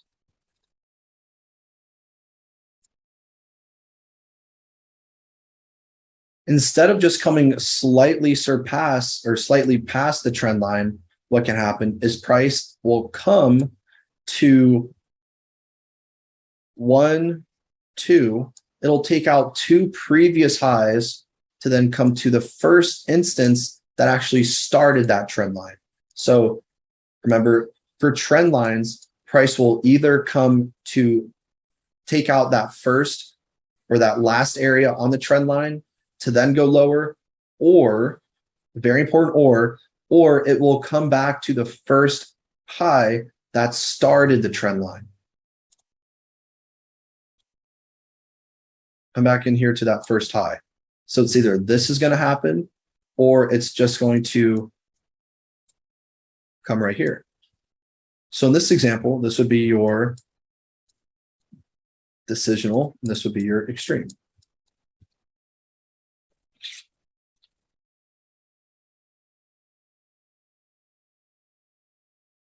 So in both of these examples, you can see this first one, trend line was broken to come back to our first high.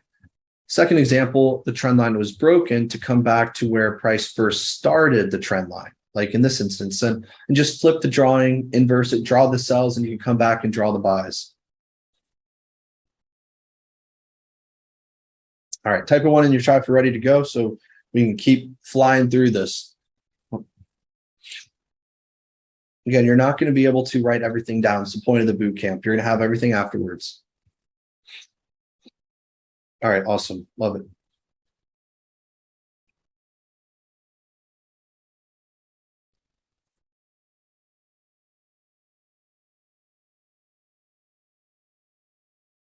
Boom, right? So the reason I keep pausing the screen is because, again, format was messed up slightly just to make sure. Cool. All right. So let's say that this is where we are right now. In this instance, let's identify the most recent trend. Where are we going? Are we going up or are we going down? Which one does it look like? What's the trend?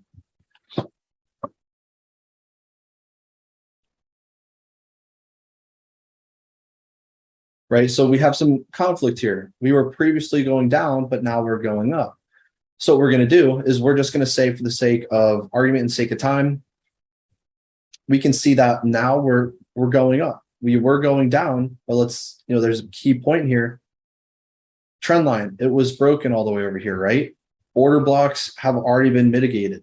So that tells us if we were going down, well, the only other area for us to sell from would be a little higher. So let's think about the buys, right? So for the buys, everyone draw the trend line for the buys exactly as it should appear.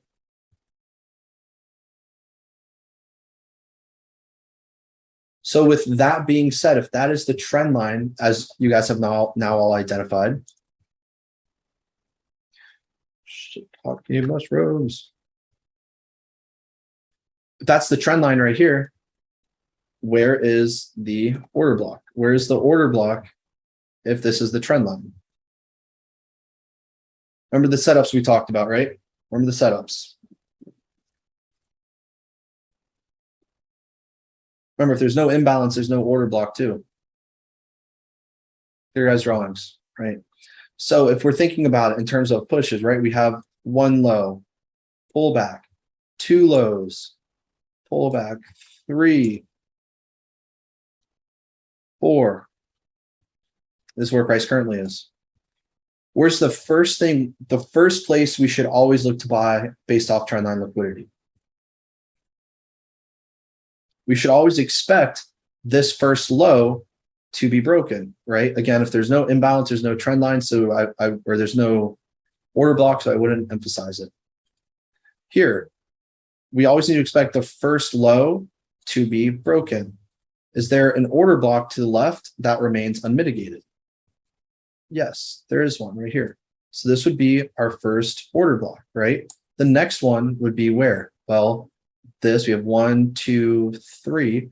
We want to identify the order block that actually started, right, this first push. Where's the imbalance? There's no imbalance. There's no imbalance. No imbalance. Boom. We do have a small imbalance here. So this pink box is then our next order block. So price will either do this or it'll come down here, then go higher. Only one or the other, one of the two things. Systematic approach. If it's this, do not look here. If it's here, look there, right? So either taking out the first touch or the last touch. Of course, you can see here, mitigated, price then runs away, right? And that's all that you would anticipate. Very straightforward.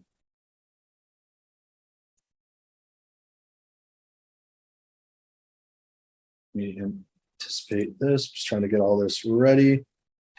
All right, so now what I want you guys to do is the exact same on this, and then we're going to keep flying through. Identify the trend in this scenario. After identify the trend, draw the trend line as it appears for touches.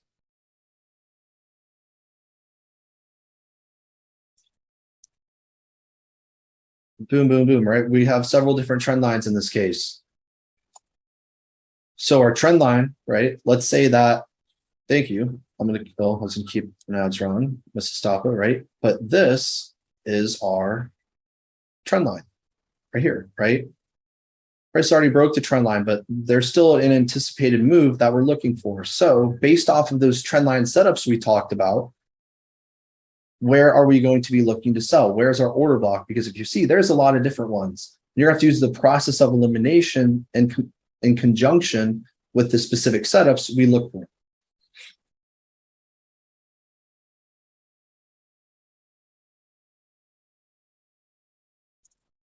So let's see, we have a high, we have a low, first touch.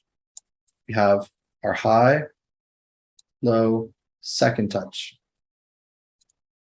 here.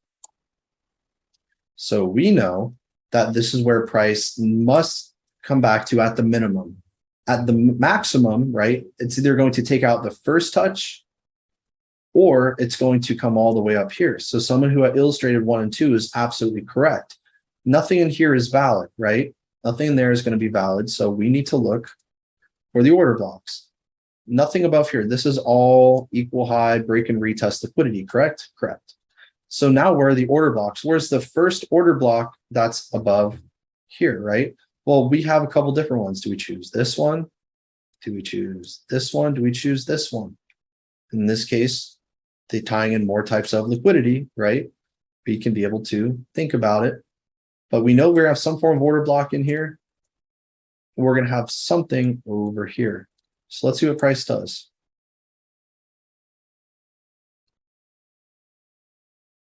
Here's our trend line. The first order block right here after the trend line is taken out. Always the first one, right? And price after the fact will do exactly as we anticipate. Come up, take out all of these equal highs right over here. Take out all of these equal highs that are now formed into the immediate order block above, and then taking out the gas, looking to sell, taking out gas above our equal highs, our trend line, finding multiple types of liquidity, and then collecting the gas to then go to our destination as we already have so many equal lows. Very straightforward, but again, when you identify all these order blocks, it can get confusing. You should only ever have 2 order blocks at the absolute maximum. If you're saying order block, order block, order block, order block, order block, that's not SMC, that's gambling. That's not a logical approach. Or that's, I mean, yeah, that is SMC when you're doing so many order blocks, right? But this is how you need to start approaching it. Great.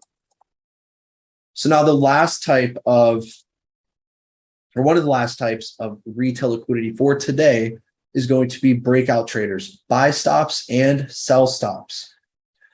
Why do traders use the breakouts? Breakouts, what is this, right? So those traders who are anticipating a high or a low to be broken, these are where sell stops and buy stops come into play. So if you are in a downtrend, right, if you're in a previous downtrend, you're going to be placing a sell stop below a low, right? So your low is where sell stop is going to be placed, because those who don't have the patience or those who don't know how to enter, they believe that when a low is broken, price is just going to do what? It's just going to keep continuing to go lower, lower, and lower. So their stop order is just a pending order that gets activated once price breaks a low, a sell stop. After this is stopped, it's the sell is then activated. So they're expecting this to happen. But in reality, they're getting in by the time it's way too late, right? Same thing for buys. If you're in a bullish market, where do buy stops occur? Those who expect new higher highs to be made, they don't want to wait. They're just going to place their buy stops right here. And they're going to expect price to continue. we know now why it makes sense for this to be a retail strategy. So they just want to catch positions after, a high is broken, after a low is broken, so they can be in the trend, right? This occurs in all types of markets, but specifically those who are in trending markets. Again, they're looking at a base level just for new lower lows, new higher highs. That's all that they're looking for, right? So go ahead, draw out these two quick examples, and then type a 1 when you're done with that.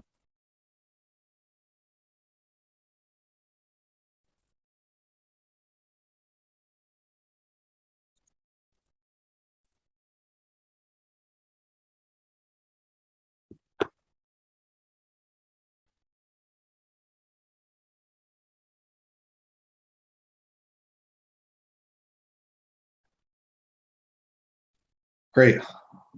All right. Awesome. So keep moving forward. Again, this is basic day one. This is not everything. just not to get your guys' hopes let down. This is just the baby steps, right?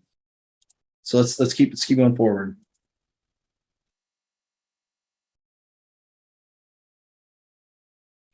So breakout traders, millions of retail traders want to catch the move after it happened, and they're induced into seeing something on the wrong side of the market, right? So as we just talked about, you have buy stops and sell stops above and below every structural point.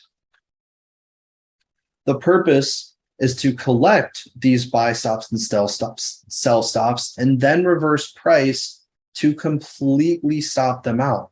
So what happens is as soon as their buy stops, oh, here's my high that's broken and an uptrend, here's my order. They're going to get in, they're going to give you like, oh my God, yes, it's tagged in on you making money. And then what's going to happen? Price will then reverse against them completely and entirely. Those who are looking for sells when a low is broken, oh yes, my order's tapped, great, maybe put on some more, and then their move is just going to completely get stopped out. And their stops, again, their stop losses, but this is where they're getting activated, hoping it's going to go higher. Their stop loss is going to be back within the range, because if once the range is broken, they just want price to continue. Once it comes back in the range, once it comes back, they want this to happen. Once it comes back in, right, their stop loss is just going to be right before their entry. So again, sells, as soon as a low is broken, their entry is activated. Their stop loss is just going to be a little bit inside of, right, the low, and then they're just going to get completely stopped out. So what do we focus on with this? We focus on thinking like a breakout trader and doing the opposite. Key note right here. If you think like a breakout trader and do the opposite, your whole perspective as a whole will start to slowly switch. Pretty drastic at that point, right? It'll start to drastically switch. So do the opposite of what breakout traders do. The expected outcome, price will trigger, then SL stop orders, it'll get triggered, it'll then stop out the orders and then completely reverse in the opposite direction. That's the ideal scenario, right? That's the ideal, is it'll take out a new low. Or what can happen is the second option is stop orders can get triggered, they'll get then stopped out, and then price will continue. That's the other scenario. So go ahead and draw both scenarios over here. 1, and we have 2.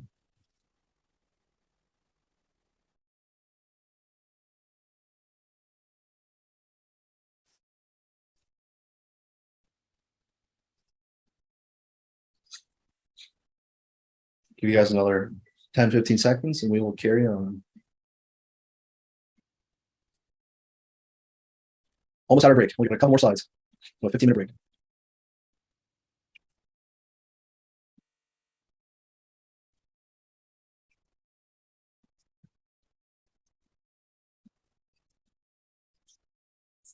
Awesome. All right, we're going to go ahead and continue.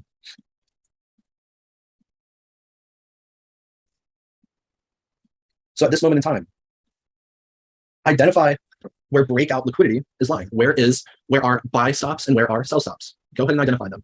Based on where price currently is, remember everybody, based on where price currently is, that's what we're forecasting. And remember, structural buy and sell stops. They occur at structure points. Right? You're always selling above, lower highs, higher highs, right? Got it. Boom. Awesome. All you guys identify, great. Think about it. In this scenario, what are we looking for? Well, we identify the breakout liquidity. So the first place that we should be looking to sell, right, is we want to be selling above some form of breakout, right? So a breakout position here, we know here, once this high is broken, we have some traders who are looking for buys here, right? So we have a buy potentially above here. That same token like you guys have, we have below here, we have sells. Below here, high, low, we have sells. And above here, we have buy stops, right? So let's identify the order block for the black line, right? If that is the gas, what is the second thing that is needed for price to go anywhere? The second step, mind you, the order block, right? So let's see. Boom, we've identified our order blocks. Awesome, right? So now we've identified our order block. Now the last thing to do is figure out what the move is going to look like. So presumably, like you have taken out a buy stop into our order block that has imbalance, right? And then we're going to be targeting a new sell stop, right? A new sell stop, so on and so forth. So this is the exact move that we would anticipate. Price takes out the stop into our order block, and then price absolutely reverses into, right, another stop area. Key insight right here for a very near future conversation. Now, the last one that we are going to be doing in this instance, everyone, first things first, identify the trend. What is the trend at this point in time? Bigger picture, what is the trend, right? You don't want to get caught up in the small. What's the bigger picture trend? We see all this from the left that we're looking for general buys, right? Great. Looking for general buys. Cool. Picasso, like it. After we identify the buys, now we want to identify the breakout liquidity. Where is the breakout? Where's the buy stop? Where's the sell stop we need to be taking out? Where's the breakout trader we need to collect to go higher? Great. So we know here that in order for us to go higher, we need to look to buy below where sell stops are, right? So here, there's our sell stops. You guys already have any order blocks. Awesome. So we know at this moment in time, range, we have below, we have our high. We're going to be taking out a low into our order block that is unmitigated and then coming to a new high. And this is how it's all working. Again, think about trendline liquidity. Further supports our confirmation, right? Further supports our buys. This order block over here has, again, not been mitigated, and then we're going to be continuing higher. There's so many factors as to why this is a very high probability trade, besides just what we're looking at. Again, later time and date for that. And that's just how it's going to end up working out, right? So on and so forth. Awesome, everybody. So now what we have is we have a 15-minute break. So 15 minutes. Let's be back here at 12:32 p.m. EST. 15 minutes starts now, everybody. So you guys can leave your screen, go eat, go to the bathroom, do whatever. Turn off your, prefer to leave on your screen, but if you need to leave, that's fine. And we'll be back here in 15 minutes on the dot.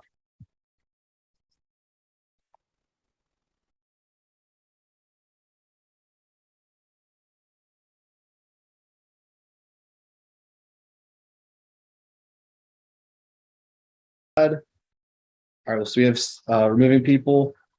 If you're removing people, that's okay.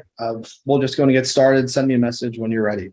So now that we just had our break, everyone, some of these things you guys might have already been aware of. Some things might be completely brand new, but I am here to say that this doesn't even scrape the surface of what is coming. We do not trade specifically this way. And I know that there's current members in here who definitely have forgotten or maybe not even used what we just went through because we focus on so many other things, not about this. This is not algo trading. Again, this is an algo boot camp, but algo trading starts tomorrow and then is on day 4. But we need to take the necessary steps to understand what algo trading actually is. And it's not equal highs, equal lows. It's not these different types of liquidity, but you need to understand the most important factors about what we just went through, liquidity, the basic strategies that fail, but more importantly are the purposes, why they do. And you're going to learn how we can use that to our own advantage exponentially more than just identifying the order block just under it. It's a whole process, understanding every move everywhere and the purpose of everything, purpose and intent. So now is going to be the very exciting block that's going to change a lot of your guys' perspective, as we somewhat previously just had at, is going to be about the revelation of inducements. That is now what we're going to be getting right into, understanding the psychological purpose, the analytical reason why you've always been on the wrong side of the market, and how to turn your biggest fears into your greatest strengths. Because as much as inducement is analytically and psychologically cumbersome, it uses your emotions and your money against you, which you're going to very well realize. And there's specific reasons at specific places, specific trends. You're always getting caught up in it. And if you use BOS or cute chalk, you're going to be learning not to do that, right? And if, when you know exactly why it fails, then you're going to know how to apply it properly. But the whole goal is for you not even look at structure, but you have to be able to master structure before you know anything else, because structure is very heavily manipulated, right? So now what we're going to get into is, of course, another breakout room. So again, we're going to take 5 minutes maximum this time, get you guys warmed up, because then this is the last stretch of today, right? So we're going to end off today with the inducements, several examples, and then a whole A to Z approach on how to use inducements for some of your highest quality and stellar setups. So with that being said, I'm going now to break out you guys for 5 minutes. You guys will end up meeting everybody. I know current students, you guys know one another, but you're going to be knowing one another even better. So we're going to do breakout rooms. We're going to do this one last time, and let's do this. All right. I'm actually going to do recreate one more, another complete randomness. And I hope I'll do one more time. All right. And go ahead, guys, just answer all these questions and be back in, let's say, 4-5 minutes at an absolute maximum. So let's get right to it. Everyone, please join. Do not stay in this main chat. I'll call you back when you guys are ready. Ziggy, set a timer for 4 minutes.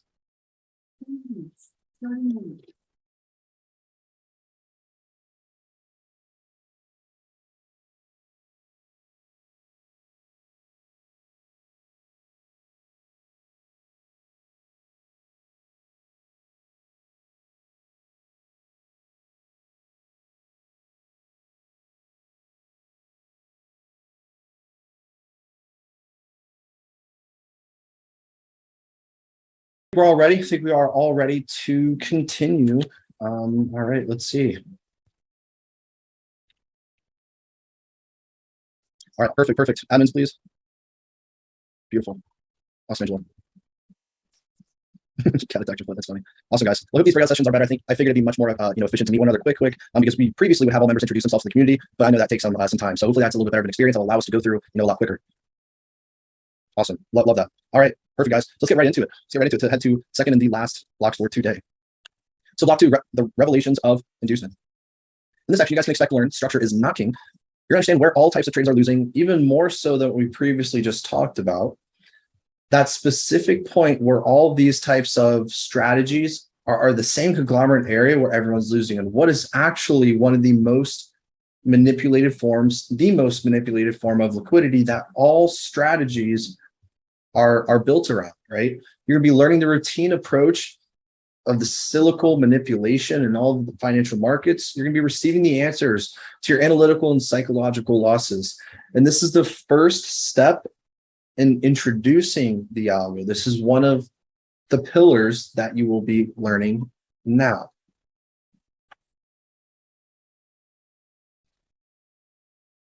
Time for the truth, everybody.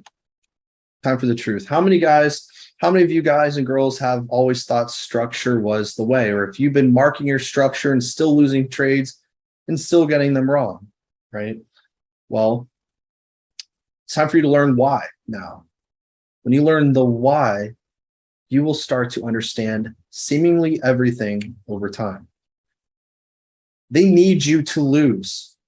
They need you to lose. We, me, you, all of us, we do not control the market, but we are participants in a much larger plan. And it's like chess. Those who are actually controlling the chessboard are, the closet operator. It is going to be those who are the market makers per se. And all we're just little pawns to their scheme of the market. You have the kings, the queens. Those are the big institutions. Those are, the true smart money, not smart money concepts, but smart money entities. And we're just irrelevant pawns that can only move one way or the other, not in all directions. So we're simply a part of their plan, and they need us to lose for anything to happen in the market. We're always going to be a byproduct. And for that, with that being said, they're not out specifically to get us. But what happens is, let's say you had trillions and trillions of dollars, multi-billions of dollars. Would you not find a way to put more money in your pocket without having to do anything to do so? Meaning, these conglomerate of entities over the past several decades, they've spent multi-billions in order to preserve trillions.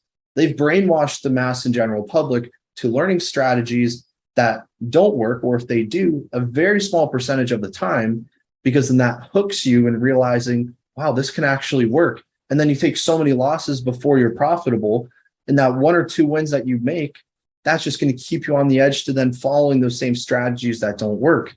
So they brainwash you into learning these strategies that don't work. It's not a common fallacy that the reason why some of the top Forex education, the same websites come up, not by SEO, search engine optimization, but it's because it's paid to be put first. Not anything about smart money, nothing about anything what you're going to be learning, because they're teaching you strategies that will put more money into their pocket. And that's what the smart people who created chess, those are the ones who are doing. And that's the big money, the institutions. They have the capital to spend that money to brainwash you into learning things that don't work. So they know that you're going to lose. They need you to lose, but you're just going to be a little irrelevant piece of their puzzle, because the money that you're going to be losing is not going to be worth, a nickel or dime to them.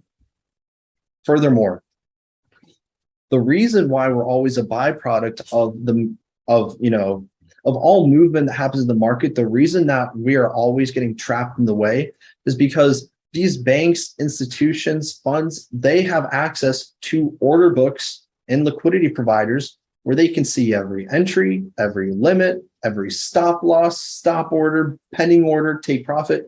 They see it all. But it's something very important to emphasize is that when its common strategy is used over and over and over and over, and you see millions and just tens, hundreds of millions of orders that are all in the same places routinely over time, statistically, where are these people going to have their stop losses? What motivates people to be taking trades? What's going to factor in fear of failure or fear of not, doing well? What don't they want to have happen? And they have very sophisticated algorithms that understand exactly the points where not just one type of trader, but all types of traders do not want to lose and will not be focusing for price to go. All traders focus on their own confirmation bias, and how the algorithm and how the banks understand what's going on is everyone at some point will be using a similar same strategy. And every factor, whether it's structure, whether it's trend lines, they all rely on the same factors of stop losses. Where are those stop losses? All in the same places. So these entities need to manipulate price to collect the stop losses to continue. It's the necessary evil of the marketplace. It's what keeps the market in homeostasis. The market's not just vertical. It needs to go higher, lower, but there's always needs to be fuel and a reason for that to happen. And they're capitalizing on your money because your fear of losing or your greed is what's feeding into that repetitive decision that you're making to over risk, to jump into trades early. They know exactly everything that you're thinking. Anything that you've thought, I've thought, there's only so many things that you can think about when it comes to price and your emotions. It's not like you can't, there's not like new emotions to be felt after you've been doing this for a while. It's always the same, right? So with that being said, understanding everyone's stop losses in the market and where they are specifically losing is how we have to think. We have to flip the script. We have to go the unorthodox way. Before we know where to win, we need to know where everyone is losing, at least with a rule-based system. Obviously, if you're entering at a support and you have your stop loss 100 pips, you might get lucky a few times. Like myself, didn't have a stop loss. I endured pretty great drawdown before my trades would end up working out. So you can get lucky. But studying where stop losses are tells you where all the individual gas stations are of how price is going to get there. And if you remember from earlier today, I emphasized liquidity tells you three things. Liquidity tells you three things. One, where price has been. Two, where it is going. And three, how it's going to get there. And that's the roadmap, the analytical roadmap that we're trying to depict on any time frame, understanding the narrative. Because at the end of the day, we're detectives. You know, we're story writers. We have to figure out what is going on in the market by understanding the back end, by understanding everyone's emotions, everyone's strategies. That's how you build a very, sophisticated and cutting edge strategy, not by just choosing one thing and, oh, this works great. You can make money doing that. Granted, you're consistent and have a profitable win rate. Doesn't matter what you use at the end of the day. But that's not my goal. And I want to, educate you guys on how to understand not just a setup, but every move everywhere. Doesn't mean to take it, but that's what you're going to be learning throughout the duration of this boot camp is, again, the complexities of what you're about to learn now. And again, this has been on my own dime. Two and a half years ago. Why did I lose? Why did I make all those decisions that I made in order to lose everything that I had? Emotions, 100%. But even more importantly is I did not want to lose. I was just focusing on the wins. So if I had studied my losses more, I would have inevitably won more. See, in order to win more in the market or to win in the market, you don't need to win more. You just need to lose less. So by studying your losses, that'll enable you to learn and win more, right? All right, so that's going to be the blueprint for success. We are then the only entity with a rule-based approach that will have very, very high success in terms of win rate, but also accuracy, profitability. Your whole equity curve over time will become exponential.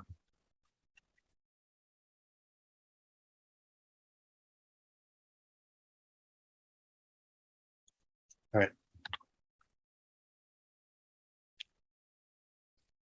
They know you will lose.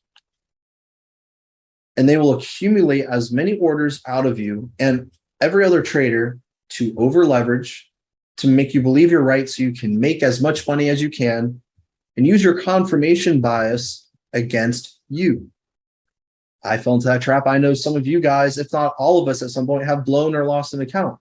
It's because why? You were just entering and hoping you were going to be right? No, you saw something that enabled you to have a different perspective, be like, this is it. This is it. And what makes you believe that? Is it structure? Is it new confirmations of maybe support, resistance, whatnot?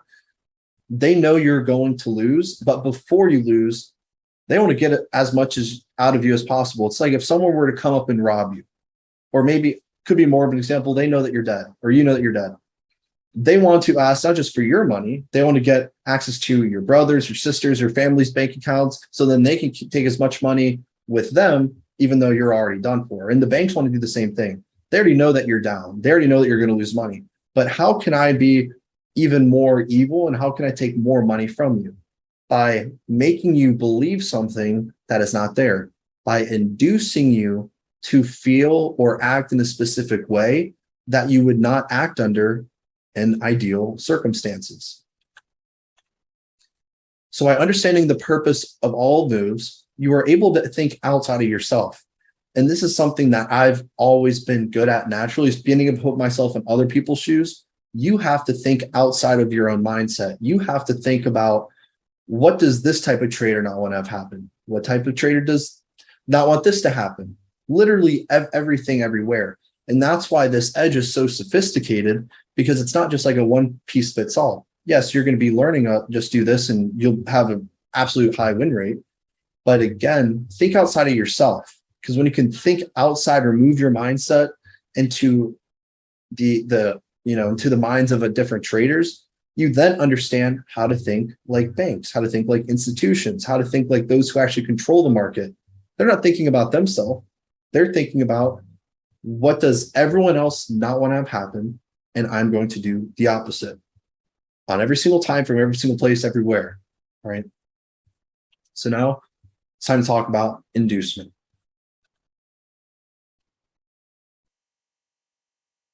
Evolutions of inducement, mastering in different inducement types and purposes. Time for you guys to turn biggest fear into biggest strengths. The psychological analytical purpose behind inducements. Your psychological purpose, again, inducing you to believe a trend is going to continue. Inducement, every single move everywhere in the market is as much psychological as it is analytical. We want you to get to the purpose or the point. We want you to get to the point where you can understand. Hold on, y'all. We want to get you guys to the point so you can understand not just structure, but why the structure is being made. What are these different types of traders feeling at these different points in time? If you're in a downtrend, you see a new low happening, whatnot. Why is that happening? Why is, what are they thinking? What don't they want to have happen? So inducement, it's used to induce you into believing a new trend is going to continue. How does this? I'm sorry, guys. This is not, I'm trying to annotate. Give me a moment, please. Let's stop my share so I can let me do this. Play this, share.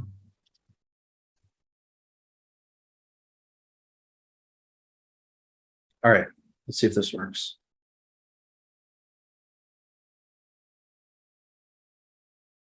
All right, my drawings aren't working. I don't know if they're there for you guys. But anyway, psychological purpose of inducements, right? Inducing you into believing a new trend is going to continue. Inducing you to believe a trend will continue.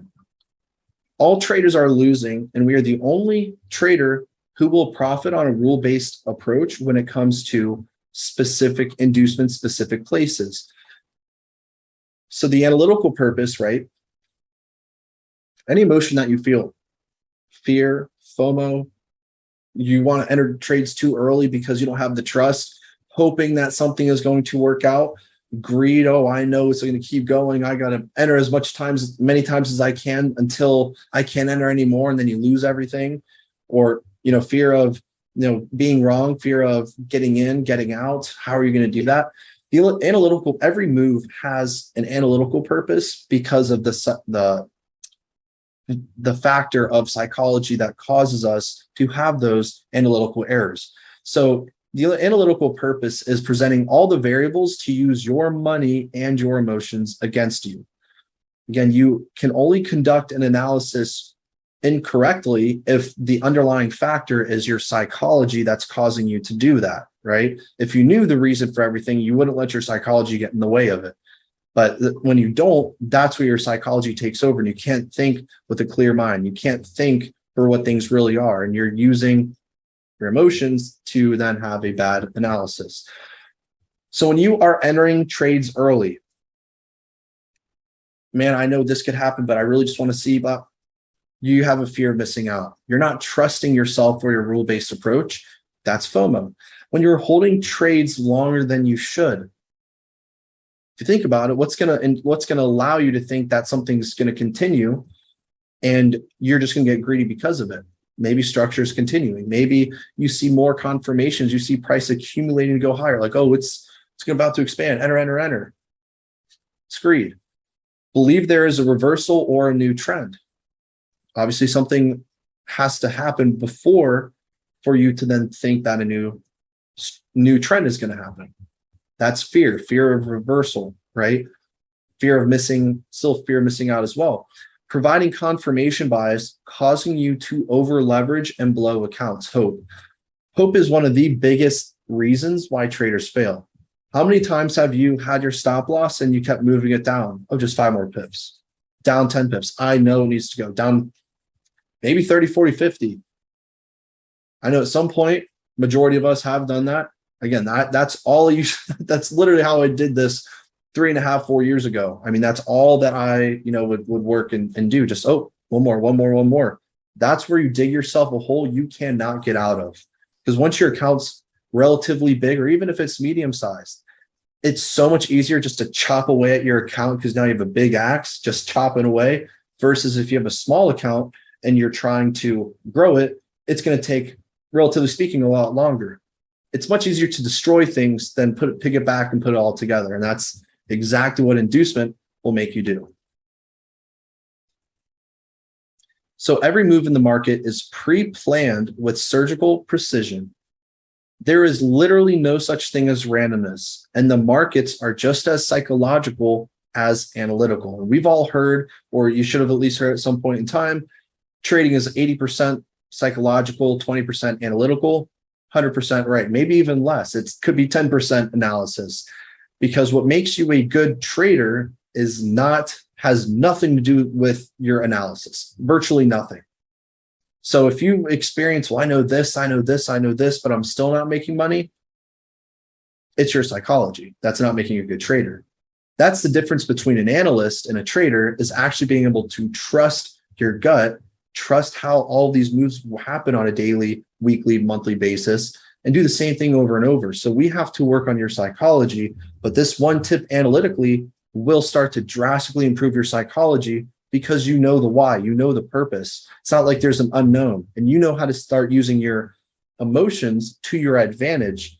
And just like the markets, just like the institutions, right? Understanding where everyone's emotions are, every different type of traders, FOMOs, greeds, fears, and hopes are, we then know how to capitalize on that, like the banks. What's going to enable us? We need to develop a mindset that's going to enable us to be greedy when others are fearful, and fearful when others are greedy. Do the opposite of what everyone else is doing, and you will be okay. That's it, right? Just focus on what everyone is doing wrong, so you know what to do right. Hold on, guys.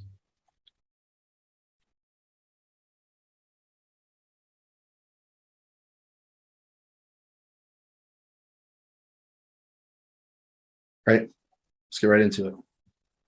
Inducement type 1. This type of inducement induces all traders into seeing a new trend. All right, you ready? I think we're ready. Let's get right into it. Inducement type 1. Go ahead and draw this out exactly in 5 seconds, 10 seconds. I'm going to start explaining it.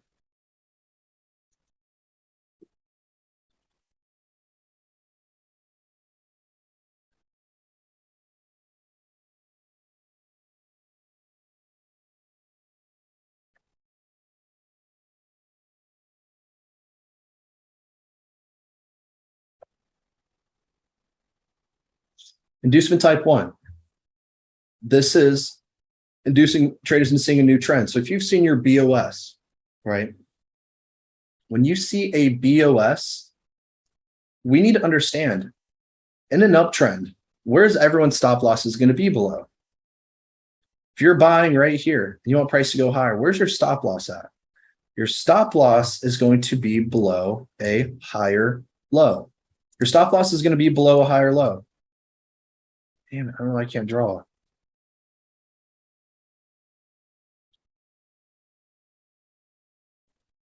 Stop losses are below a higher low, everybody. So if your stop losses are below a higher low, you need to understand that we look to buy below higher lows.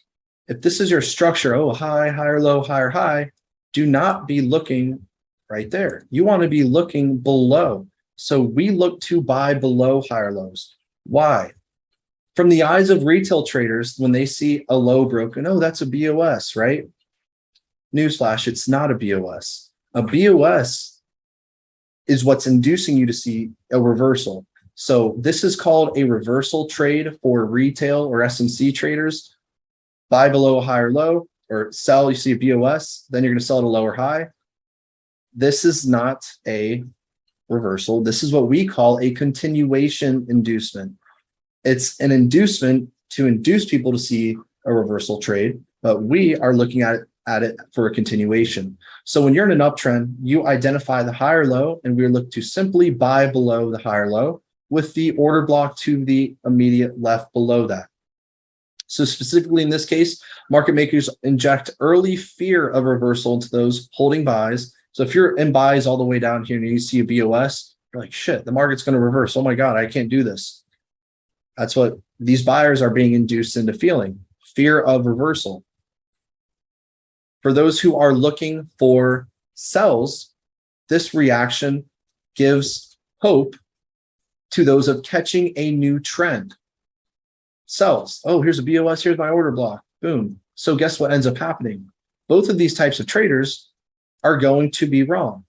You see here, oh, here's my demand. It's going to get stopped out. You think, oh, I'm thinking about a supply now. I'm looking for my supply because I have my BOS right here. It's not going to work. So you're getting trapped both ways of the market. And that's what inducement is. Specifically, it's not letting me annotate, which is very frustrating because I need to for this. But specifically, you're going to have an order block over here that price mitigates for this reaction to happen. This reaction happens for an inducement when the wrong order block to the left is mitigated. If you're reacting to not the correct order block, an SMT, a smart money trap, which you guys will be learning about tomorrow, this is the move you can expect. People are like, oh, an order block's mitigated. Oh, I have a break of structure and I'm going to look here at the supply. That is not the case. If this is a wrong order block, you can expect price to focus on the buy continuations. So this is for the buys.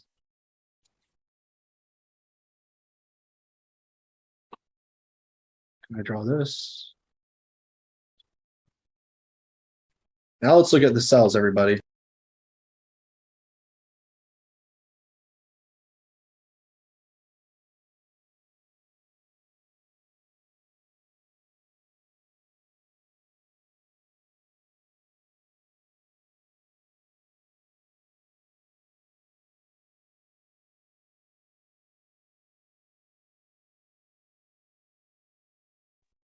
Inducing into a new trend. All right, so we're all good on this. We should all have clarity on this now. So I'm just going to hide this. Now let's look to the right. Let's talk about the sells now. The sells, right? The sells are what's the same thing as the buys, right? Sells are going to be the same as the buys, but in a downtrend. So when you're in a downtrend, right, you have a lower high, lower low, lower high, lower low. We need to know we're going to be looking for sells above lower highs, right? So in here, you have your last little trading range from this lower high to this lower low.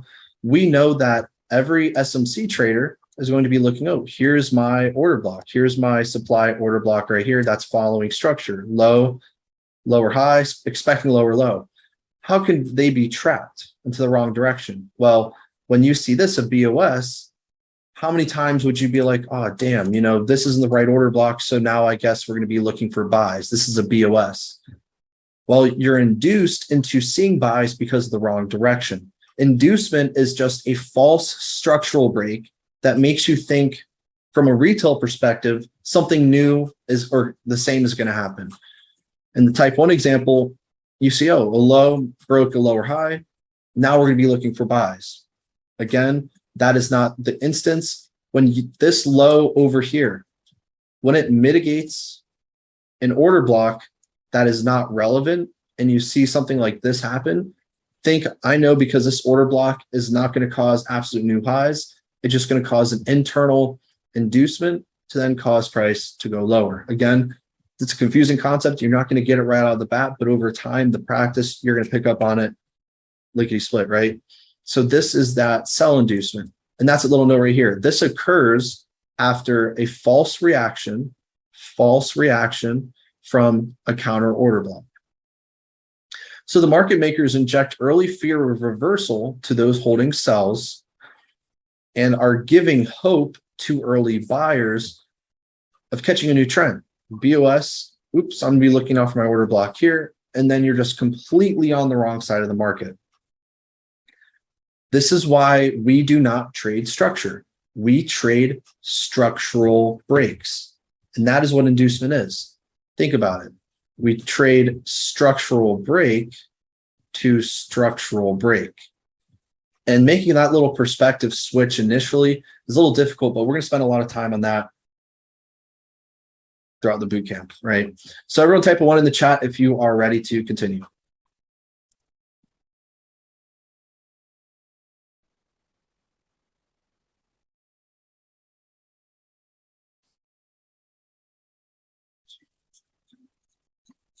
Perfect. All right, let's go to the next. Let's view it. So what's the retail POV of these different types of inducement patterns, right? Inducement patterns. Breakout traders, right? We just hinted at it. Very, very notorious, right? This is why breakout traders are always losing. Breakout traders, they see a higher low, a higher high. When this low is broken, they think, wow, the trend's going to reverse. I'm just going to keep selling my position all the way lower. So they have their sell stops below low and anticipating new lower lows. So when they're getting triggered in at this point, they're hopeful. Yes, hell yeah, like this is going to keep continuing. This is end all be all, right? But then what happens? We know they're going to be triggered, and then what's going to happen based off that inducement type? Boom, they're going to lose their position after barely getting tagged in. So breakout traders, they're losing right here. Let's go to the next type of liquidity, right? You have your support and resistance. Beautiful, right? You have your support and resistance. Why are support and resistance traders losing? Equal highs, equal lows. Well, we already know.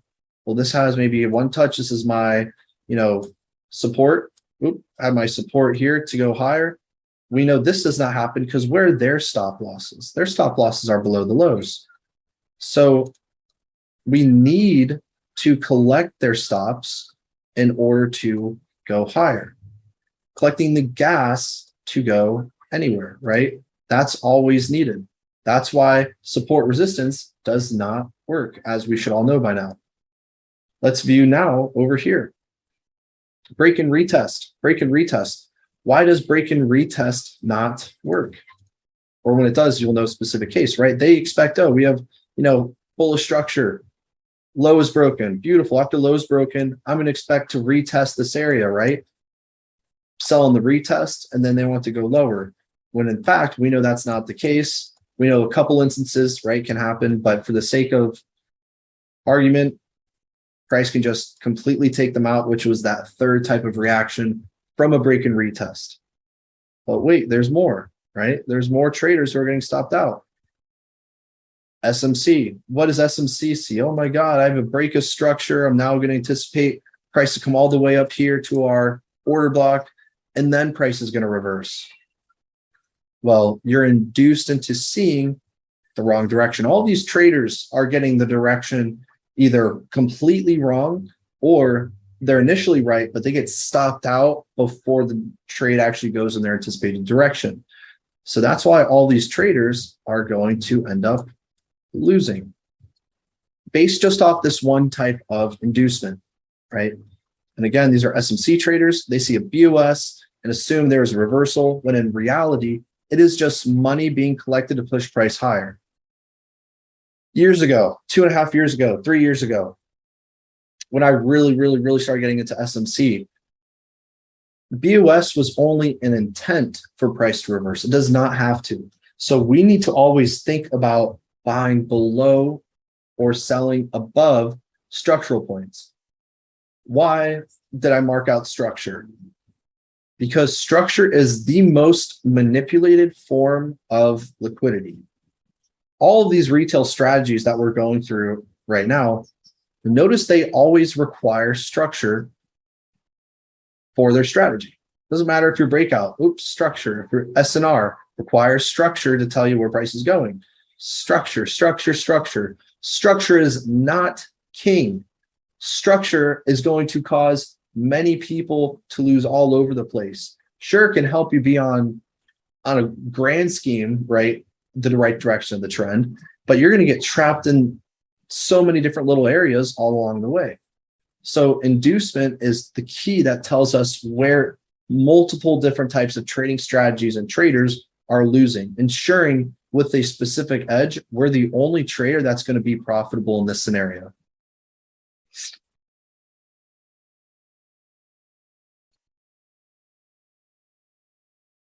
So let's go over a quick video and we're going to watch how the type 1 application works.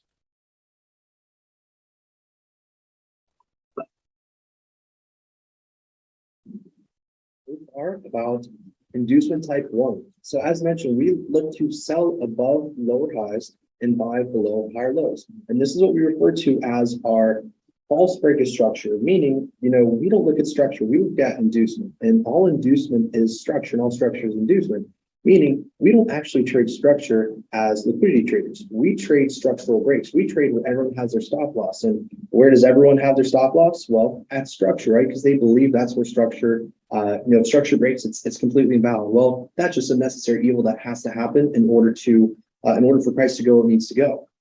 So now with that being said, let's apply what we've learned so far. So when we're thinking about the inducement type 1, specifically as it pertains to a buy example, we know that we look to buy below the higher lows. So generally, it should be looking something like this in a diagram sense. We're going to be faced with some form of low, high, higher low, higher high, some form of uptrend. And then we're going to look for price to aggressively take out this higher low in order to go higher. So just at initial glance, initial application, what do we see kind of going on over here to the right? Well, what I'm seeing in my mind, and again, the only reason I would be marking structures to show you and help make sense of the inducement, but we clearly see that we have some form of low that was aggressively taken, right? So that we had a low, we had a lower high, now we have a lower low. Well, now this low, right, this previous lower low has now made a new high. So this now is showing us some form of, again, bullish structure. We do not trade structure, but to get you a conceptual understanding, this is how we should be thinking about it. So now let's go ahead and let's keep going. Now we have a new high, right? Now we have a new low. Now we have a higher high. Now we have a higher low. Now we have a higher high. And we don't have this isn't a higher low because it has not yet made a higher high. So right now, what we're looking. Based on this, everybody, can anyone tell me, based per our type 1 inducement, where our inducement is?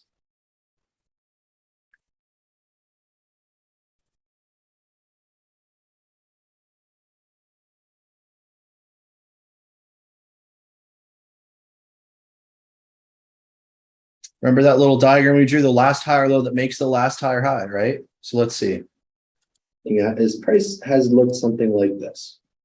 We have a new high, higher low, higher high, higher low, higher high.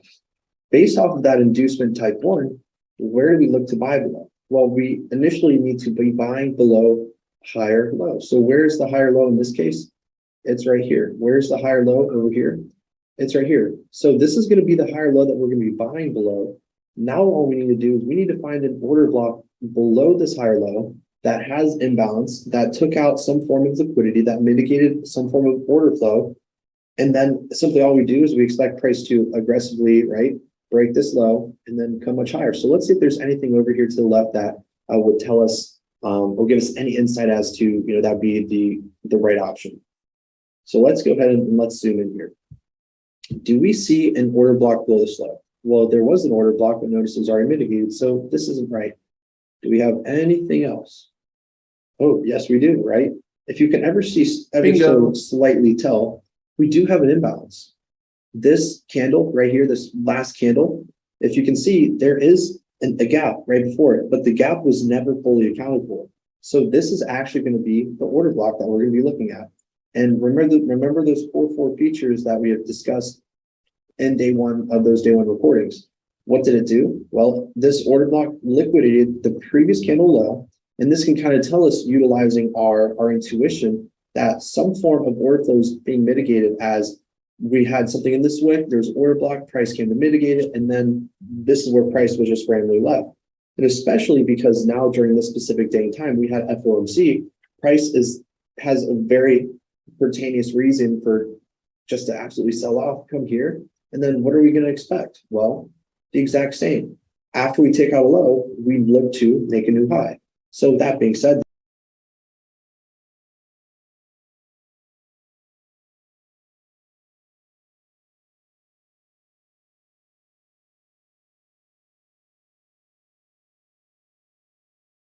we look to make a new high. So that being said, this is going to become our first initial target, and our risk reward on this trade would look something like this. Let's see. The stop loss, of course, is going to be immaculate. It's going to be 1.3 pips, and our first take profit at the least is going to be right a 1 to 23, which is great. But again, we are going to be looking to target much higher. But this is where we want to start using our intuition or understanding what inducement is as we go on. But this is what we would expect. And of course, we want to be targeting higher areas of liquidity as well. So, new highs, new structural highs for price to run to. So this would be the first take profit because this is the initial higher high. And then our second take profit would actually be this high over here because we always target new highs. So this now becomes a 1 to 53, and let's see what price did. All right, so price has now effectively entered our position. TP1 smashed 1 to 23, and then absolutely just ran away. So that's a 1 to 53 breakdown in just less than a couple minutes. But now let's switch it up a little bit. Let's go ahead and let's look at sells. So if we go to GBP USD, I want us to drag our attention right over here. Again, and we can do this together. When we're looking at price over here, type inducement type 1, we look to buy below higher lows and sell above lower highs. When we're looking at price over here, this might not make sense to a lot of traders, right? A lot of individuals. Oh, it's just price, or it's just choppy. There's always sense behind it, but we have to be able to make sense of what's actually going on. So let's see what price is doing. We have some form of high over here. We then have just a random low, but we need to build a story around current price action. So let's see where this low is broken in the future. Great. So this low is broken over here. So now what are we going to be doing? Well, this is now the absolute high that caused this low to be broken. So this just would become the next structural point, right? That we're going to be looking to sell above. I'm viewing this, just so everyone knows, I'm viewing this as the overall low, the overall high, but from multi-time frame structural analysis, you're always going to have some form of internal structure as well. So internally, you're going to be able to see that we have some form of internal low, internal lower high. This is the internal lower high because this is the absolute high that makes a lower low. So this from here is a trading range for sells. So if you're viewing it from a range, you have a high, a low, a lower high, and a lower low. And this is where we want to be selling above. Yes, it's equal highs. Yes, there's a whole trend line that comes into the play as well. But this is why I'm looking to sell above this, because for sells, remember, we look to sell above lower highs that make some form of lower low. So this is our inducement right there. And for sells, remember, what do? We look to sell above lower highs. So if we have a high over here, we have a high over here, we have a low. We have a lower high because this is the absolute highest point before breaking this low over here. So we have a lower high, lower low, and it looks exactly like we have illustrated over here. Lower high, lower low, lower high, lower low. So now that we have that solidified, the last thing to do is ask yourself, do we see an order block above this lower high? Well, yes, we see this order block right here. So that's going to become our area of refinement because we're going to be selling above a lower high. That's going to require to be liquidated, taking out stop losses. We have imbalance, we have liquidity being swept, even if it's just fractal candles, that's still liquidity being swept. And now what we're doing is we're going to be looking to set a pending limit order here, or you can obviously manually execute as well. And then we're going to expect price to liquidate this lower high and then just keep going lower. So with that being said, if this is going to be our preliminary entry, and we are going to be utilizing our stop loss, this is an 11 pip stop loss, of course, but we can actually go ahead and refine this a little bit. Maybe we wanted to go down to a lower time frame, but that would be for another video. So now after, of course, we look to get in sells here, then we just go ahead and simply target, right, at least this low. But notice, right, there's no imbalance. This imbalance has already been mitigated. So really, we're going to be targeting new lows. And then, better yet, there could be something way over to the left that could tell us price could go even lower. And of course, this is actually one of our swing plays that we did as price now, it needs to come all the way down for another reason. But now with that being said, we're going to go ahead and set our target. We now have our pending, order. Whoops, well, we have our pending order, and let's see exactly what price is going to do. Now notice it misses, right? But then guess what? It comes right back into it. And what do we expect price to do? Just absolutely sell off. Just go all the way to the ground to our take profit all the way low.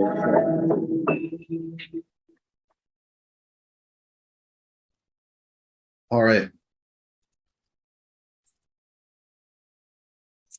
All right, everyone. So that is our example for our type 1 inducement. Now what we're going to be going through is a few applied examples based off of what we just learned. Again, it might be initially confusing, but I promise over time you're going to have a very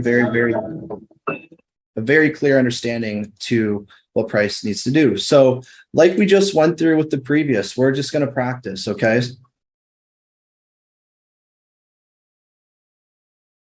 So what I want you guys to identify first is where are we trending in this instance? Everyone identify where we are trending.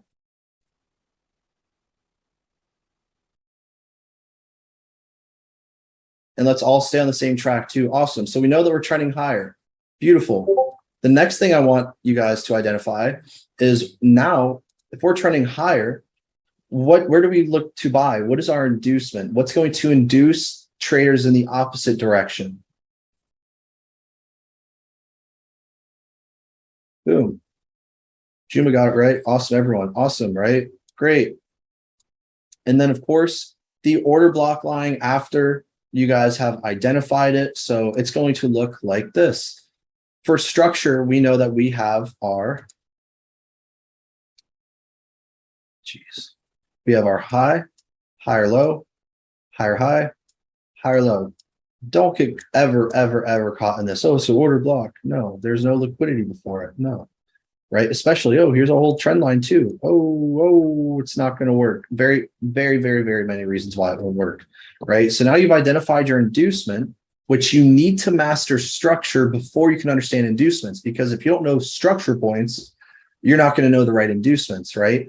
So after you've identified the inducement, where's the order block? Of course, our order block is right here, just thereafter. And then what do we expect? The target, we expect it to look exactly like the diagram, breaking a higher low to then make a new higher high. It'll look exactly like this, of course, with other entry refinements. Great. So that should start to make a little bit more sense now, but still very surface level. So now what we're going to do is the exact same thing, but in the opposite direction. Go ahead and guys identify trend. Mark the structure points in this case. Everyone identify the structure points rather than the trend itself. Everyone, do it together.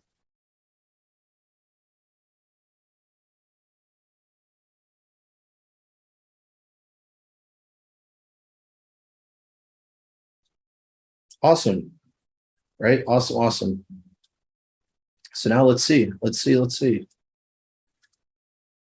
Structure point wise, remember, you're going to have the structure itself is something spent a lot of time on. We already have one video up in the community. I'd put that on pause for the complex, because structure, it gets very analytical. There's multi-time frame structure, and that's important because as we go through different types of inducements, you're going to realize why. But as far as the most obvious, right, we have some form of high, low. We have a pullback, and then it makes a new overall low. Is this structure? Yes, but this is all just structure inside of our main leg. That's internal structure, because we learned about that, right? So this is that current structure that we're identifying. So where do we want to sell above? Where is the inducement, as you guys have already identified? It is right here. This is our inducement. We look to sell above this high. More so because guess what? There's no order blocks over here that are left unmitigated. This order block has been mitigated. This is done. This is mitigated, right? Just caused a small reaction. We also have a trend line over here.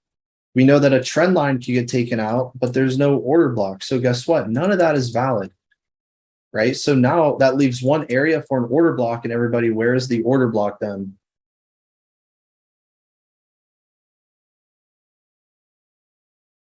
Right? Boom, just above. We have all these equal highs over here. Imbalance takes out liquidity, mitigates a previous order block, indicating order flow.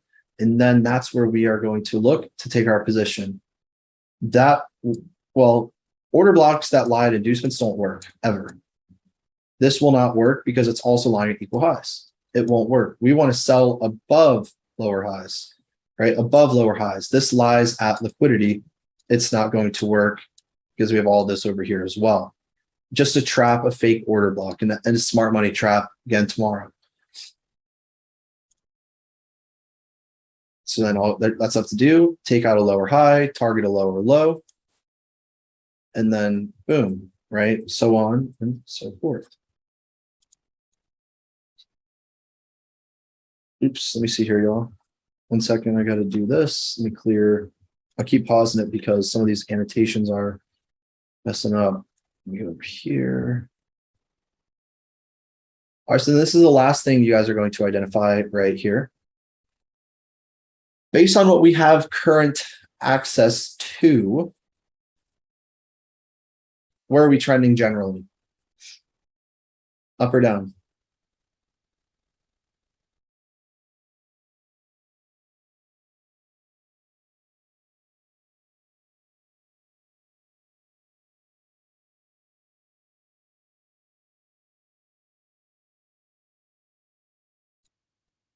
We're trending down, right? Boom, we can see we're making some form of lower highs. So we're trending down, awesome. Now we want to identify now, if we're in a bearish trend, identify the lower high we want to be selling above.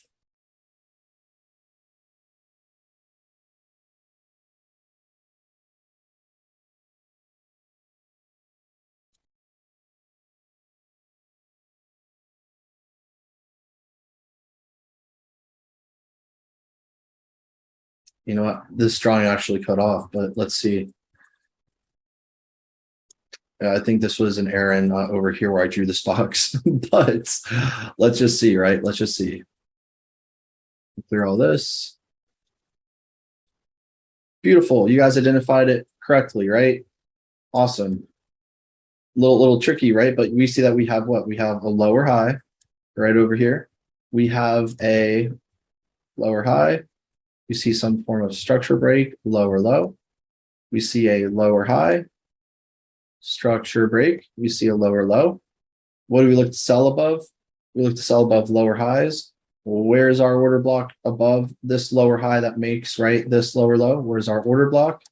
Order block is right here, remains unmitigated, and boom, easy as that, right? Easy as that. Take out a high, and then what do you expect? New lows. But guess what? Is there any imbalance? Nope. And that's something you'll be learning on day 3. Now we know that we can target all the way down here. So this is inducement. But guess what? There's more. We don't just stop here. You're going to be learning how to catch this. You're going to be learning all that, right? So it's still a tip of the iceberg, as Antoine said. But that's exactly how we approach the charts. One setup for one inducement. Lovely. All right. Now we're going to get to the second type of inducement for today. Go through a couple examples, and then we are going to end off the day with the plan. All right. This type of inducement is our second type and induces traders into seeing a continuation. The type 1 induces retail to see a reversal. This induces to see a continuation. So we could maybe imagine what that looks like. This occurs when SMC retail gets trapped on the lower time frames and fails to see the higher time frame.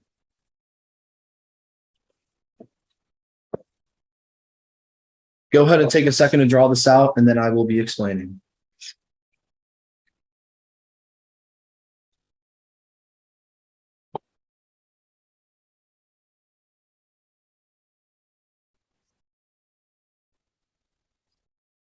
Inducement type 2. This is where you will always get trapped on the internal trend. Type 1, we were talking about the main buying below higher lows to then go higher, right? This is different because this is when structure will actually maintain. Because if you see we have a higher low over here that makes a higher high, notice it actually ends up coming to the higher low and then going higher. Where's the inducement in this case? The inducement is when you have traders who are stuck on, it doesn't matter if it's the 4-minute, the 4-hour, anything all in between. If you're focusing on structure, but you're failing to acknowledge that it's a part of something bigger, you're getting trapped on the lower time frame, relatively speaking, and that could be any time frame. So what happens when you're seeing all these, oh, here's my lower low, lower high, lower low, you're seeing this as a lower high, lower low, and you're looking for your order block for sells right here. But you're failing to understand that you are a part of a bullish trend. So this is where your inducement is right here. Your inducement is literally structure. SMC traders wait for, oh, here's my order block, here's my structure break, here's my entry to go higher. This is where you will lose. The inducement, our trigger for entry is inducement. We get in before the move happens because we know where it's going to go. We don't need a confirmation because inducement is our trigger for the right order block. It validates it for us, not a BOS. So our inducement is right here. An internal lower low, trapping all the internal trend traders. After that lower low happens, what's simultaneously going to happen is it's going to be mitigating our order block. So we look to buy below higher lows for type 1. We look to buy below lower lows for type 2. You're always going to be buying below higher lows and lower lows. And here, what does this inducement mean? It induces hope for those who are hoping that you're going to continue sells. It's inducing fear, or it's inducing greed for those who are holding sells. I want to keep stacking on my positions, new lower lows. It's inducing FOMO for those who might think, well, damn, I had the wrong order block. This is where I want to enter now, right? It's inducing all types of traders in these different regards. So inducement is just structure, but tomorrow you'll be learning exactly which one. Because now you're probably wondering or asking yourself, how do I know if I'm going to be buying at structure or buying below structure? Good question.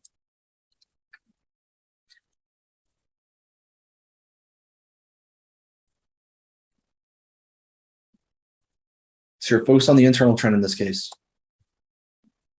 In this instance, what happens is price to the left will just mitigate some form of order block that's not sell structurally supported. It's just going to be there random. And it'll cause price to come back down to your extreme demand order block. And this is going to be your inducement that you're going to then go higher. So essentially, you're just going to have some form of low internally within your main range that's broken to then finish your main range target.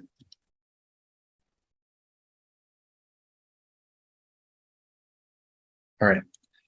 Now let's look at the sells. I'm going to cover these up to the left. And let's take a look at the sells.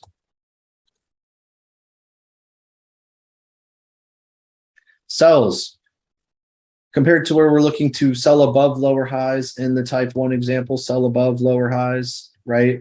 In this example, we're actually saying that we are going to be selling at lower highs. We're selling within a range rather than selling above it and going lower. This only works when you have some form of high built before it. It's going to ensure that those who are looking, oh, we have a high, a higher, higher high, now we have a higher low. These traders are getting trapped on the internal time frame. And they're seeing this, oh, here's my higher low, here's my higher high. Where are they looking for order blocks? Those who are buying. Here's my order block, that's going to be going higher, right? Again, this happens, inducing traders to believe the buys are going to continue to mitigate the main sell to then go lower. So all type 2 inducement is, again, is inducing traders stuck on an internal time frame to a main leg, getting stuck on this internal time frame. They're just going to be trapped into, right, the wrong direction. And that's why it's so important that we always zoom out and make sure what the actual bias is, so we're not getting, you know, caught up in this BS. So the inducement is selling above a higher high. You're only going to be selling above higher highs and selling above lower highs. That's it. Always need a high to sell above and a low to buy below. Everyone type 1 in the chat if you're ready to continue. So we go through these few examples, the video, a couple examples, and then the plan. It's 1:48 right now, so I would say 20, 25 maximum minutes. Awesome. All right. Clear this, and we're going to move on to the next.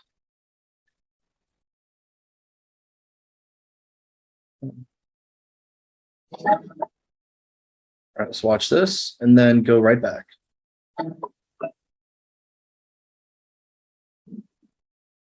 So compared to inducement type 1, type 2, we are actually going to be selling above higher highs and buying below lower lows. So compared to type 1, as you have now just seen and been illustrated, if you're looking to sell for a type 1 inducement, you look to sell above lower highs, right? But if you're looking to sell in type 2, we're actually not trading continuation structure, but we're rather trading the continuation structural breaks to allow us to go lower. Same for the buys. When we're looking to buy, we're going to be looking to buy below lower lows, or in an uptrend, we look to buy below higher lows. So these are the two types of inducements. Now, let's see how it pertains to where price currently is. Well, what we can kind of see is that we are looking somewhat bullish right now. We have new highs taken, which is great, but let's look at where price currently is now.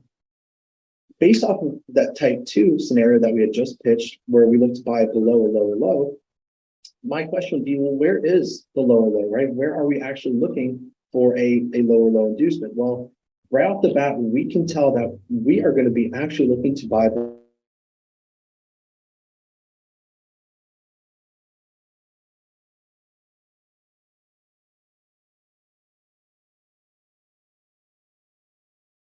low inducement. Well, right off the bat, we can tell that we are going to be actually looking to buy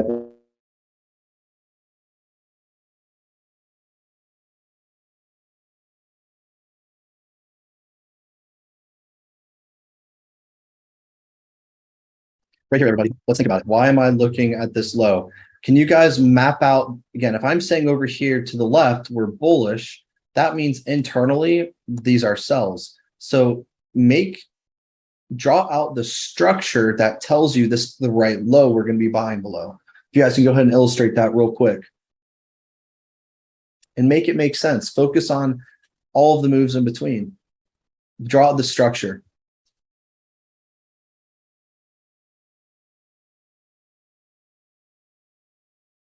And Mr. Constantine, you'll see yourself. Can't start there either. You got to start all the way from the left.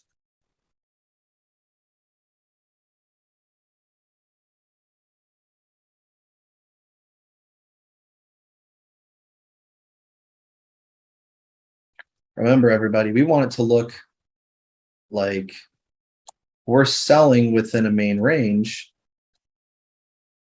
We want to identify why this is an inducement. If you're drawing everything all in between, guess what? Like this, that's not telling you anything. You want to make it look what is we're going to buy below. So really, I mean, as you had some people identify, your structure to make it look like this, right, to sell below, you can't do this, right? Because notice this isn't telling you anything. This is literally not telling you anything about except other inducement. What you need to do is, all right, well, I have a high, I have a low, I have a lower high, I have a lower low. Again, main structure, because guess what? Within here, yes, then you're going to have all this, crap which again, more inducement comes into. But just wanted to get you guys to understand that I'm viewing this main bearish leg as the internal continuation for the inducement for then us to sell or for us to buy afterwards. Liquidity in order for us to go higher. Well, if we look to the left, do we see any order block right here? Well, we do have an order block, and where is it? This has been mitigated. This has been mitigated. This is the only one now that is left unmitigated. We do, of course, have an order block here, but why is that not right? Well, because we have an imbalance just below it. So this is going to be the order block that we're going to be paying attention to. So our refinement is going to come from this order block right here. And again, it always takes out some form of liquidity. It has a minor imbalance after, and that's where it needs to come back and fill. So now this is acting as the gas or the money that is going to be collected in order for us to go to the new direction or to target, new seller, right? To target new stop orders, new instant on the contrary. So when we're in our long position, we can go ahead and just put our long position here. And this is a very tight stop loss. As you'll begin to understand, our stop losses are really no more than 3 pips. And mind you, we're not doing our refinements right now. We're getting the concepts down. So where now do we target? Well, we look to target other areas of inducements or other areas of liquidity. So when we're looking over here, do we see any type of liquidity? Yeah, right. We see some form of relative equal highs. So we should be targeting at least, right, this high up here. And that becomes a 1 to 25 pretty quick. And let's just go ahead and see what ends up happening. All right, so price just immediately tapped right into our entry after collecting these stops, mitigated that order block, and it should just absolutely flip. And all in the meanwhile, everybody, you're going to be able to tell the different types of liquidity here. If you have this, guess what? That means what order blocks aren't going to work. It means this one won't work. Why? Because you also have over here another key zone, right? Over here, you have you have equal highs, also another key zone. That means none of this is going to work.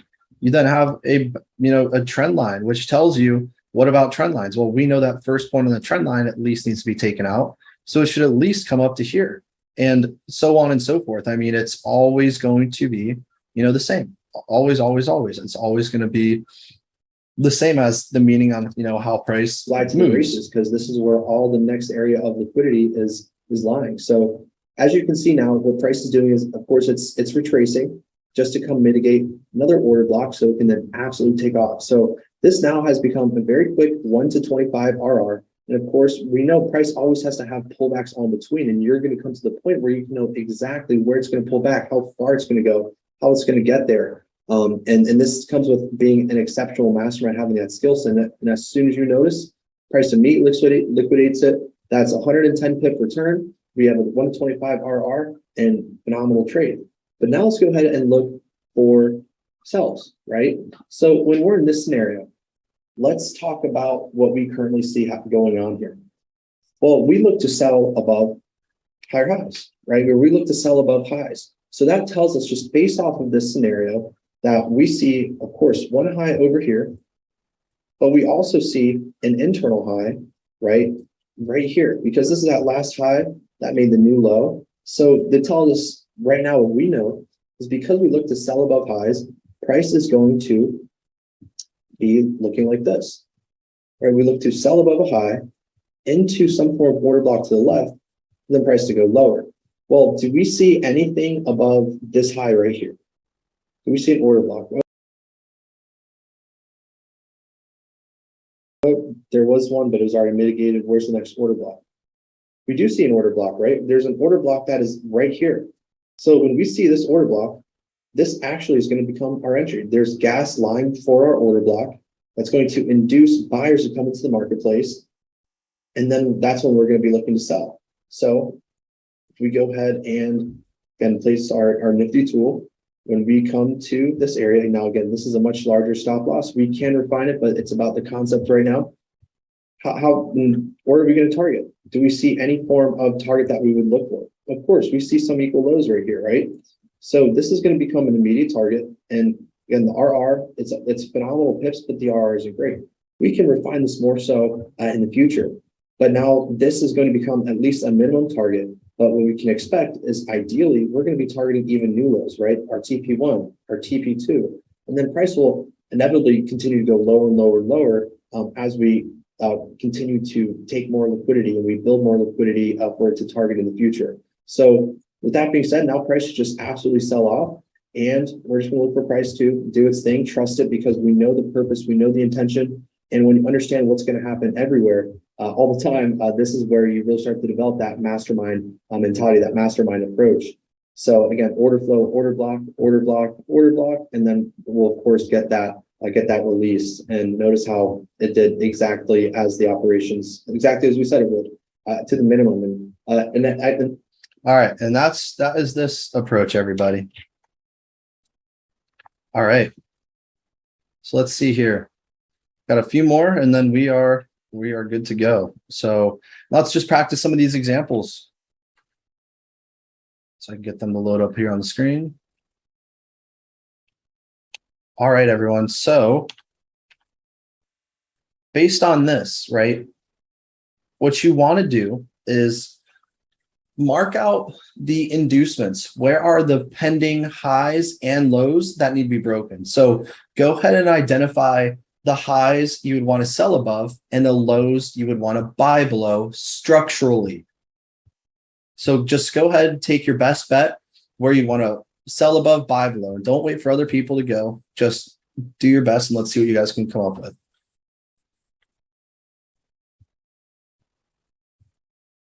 And remember, think about inducement, right? What's the immediate high? What's the immediate low? What's the larger previous high, the larger previous low, right?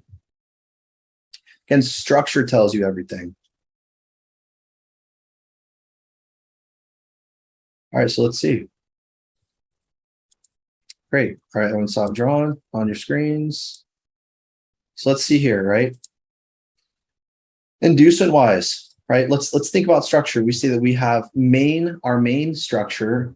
We have a low, high, higher low, higher high. Boom. And then guess what? We had a shift from a high. It's now a new low. So based off of this range, where are the buy stops and the sell stops? Where are the pending structural breaks that price is going to come to based on the current range?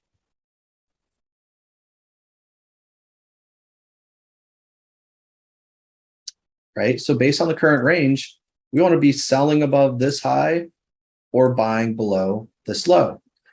But when it comes to a type 2, right, if we have a new range, which is right here, now what do we want to focus on, right? What does a type 2 inducement look like? It's some form of high that forms internally for then it to come to attack the main range. So rather than getting gas from above the range like it does in type 1, the type 2 inducements will maintain the current trading range from the lower high to lower low, and it's going to build gas internally. Again, a lot at that, right? A lot of gas internally. And it's just going to cause price to take it out to go lower. So there you have it. There you have your you have your main range. And then of course, within your main range, you're always going to have your internal range as well. Again, right here, if we had to draw the internal range, what does this look like? Well, you have internal BOS, internal high, internal low, internal lower high, internal lower low. Where is this broken? Broken over here. So now you have this low, and then you have, right, a new high. So now we know based off of this, we're taking out a high, and these are the last two liquidity points. Selling above this high, buying below this low, or selling above this high and buying below this low. So when you can understand inducement, it's actually going to create the pathway. It's telling you where liquidity is. We know where it's been. Now we want to figure out where it is. Now that we know where liquidity is, above here, below here, above here, below here, the pathway is already figured out for us. We know in order for us to go lower, we have to collect gas higher. We have to induce higher to go lower. Write that down. Induce higher to go lower. So we have to take out a high to induce buyers to then go lower. And we know lower, we're going to go here and to go lower. And then it'll just rinse and repeat the entire process. And you're going to get to the point where you'll be able to understand every pullback, everything all in between. And as you guys have all identified now, perfection, right? Boom, boom, boom. So it's all very logical, always the same thing. And in these examples, I didn't illustrate structure. This was made way back when just to illustrate the concept. But now after realizing this from the boot camp and then you're like, oh, inducements, you have to actually understand structure to understand inducement. Because if you're marking the wrong structural points, you're not going to understand the right inducement points because inducement and structure are one and the same. Great. We're gonna do one more example and then last thing. So over here, like we just identified the main leg, the main structure inducement, and then the internal structure inducement. So where is the liquidity? What low and what high are liquidity above?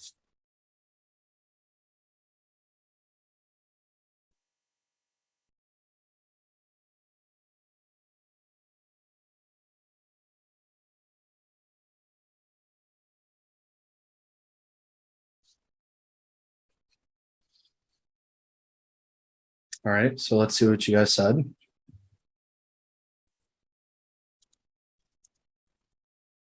Exactly, right?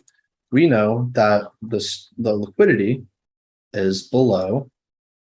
We have high, low, lower high, lower low.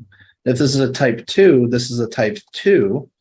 What does this say about our main trend? Are we looking for sells or buys? If this is the type 2, sells or buys?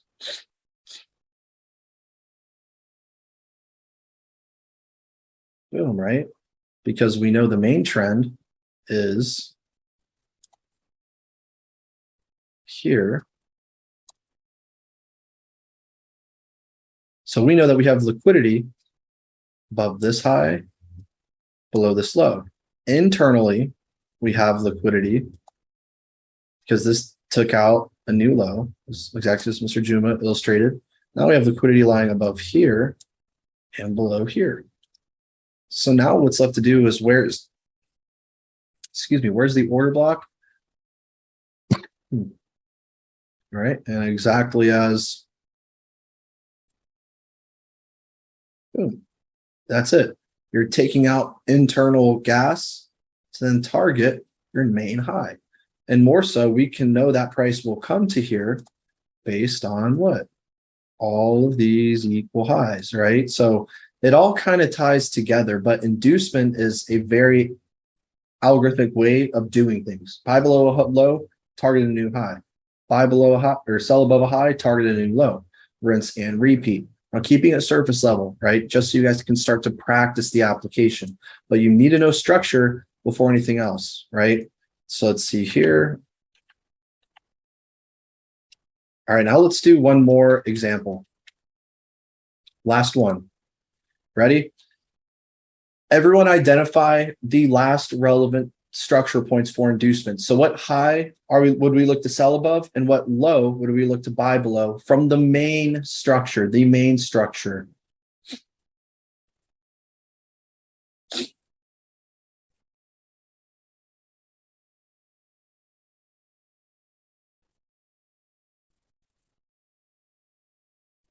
right? So good. Clear all drawings. Clear all, no mas. Boom, we know we're going to buy below here. Again, this is not a solidified higher low until it makes a higher high. But the reason we're saying this is because we have a high, higher low, higher high. This is our main range. But within our main range, again, if we're looking for buys for a type 2, we need to see some form of internal low to then go higher for it to look like this. So now that's the inducement right here. Where is the order block?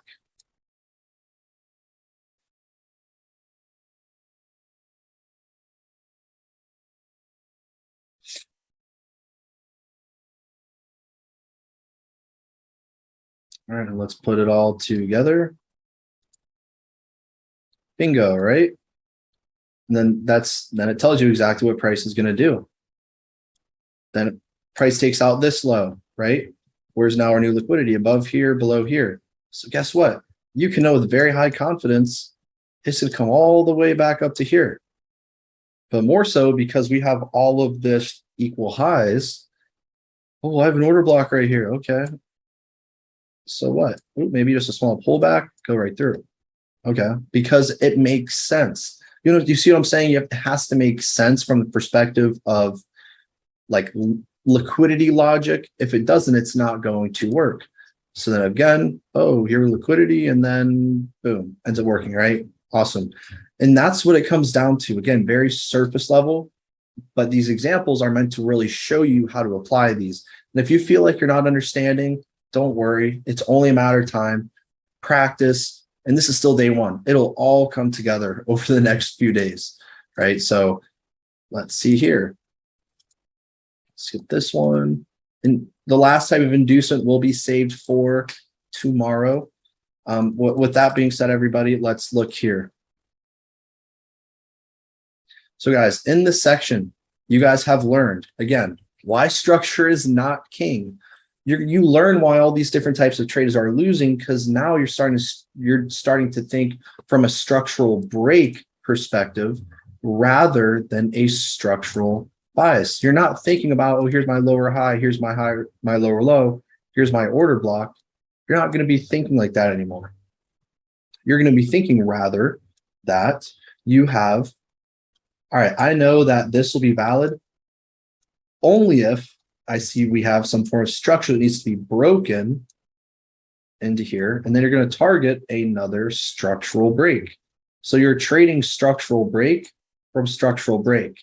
And that's one of the hardest things at first to switch your mindset to think is structure break to structure break. But once you see these patterns, especially after this slide, that's the last thing of today. I'm going to tell you guys the best setups to only trade. Only trade these setups. And that's what I know everyone's waiting for. All right. So let's see. So the last block, structure, liquidity, inducement together for the highest probability setups.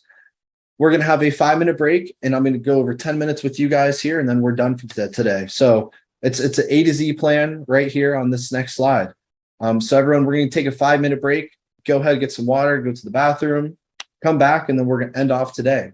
Right? So 5 minutes, 5.5 starting now. So at 2:15 EST, you guys are free to leave.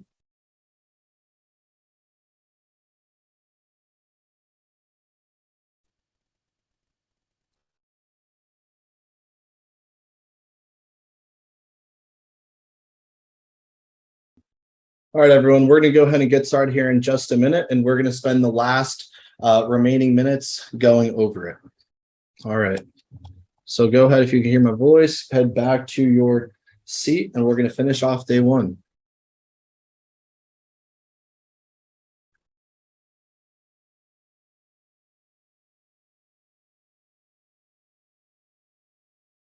And just so I can get a gauge, as soon as everyone is available or back rather in their seat, just type 1. We got 32, so we should have around 30 people ready.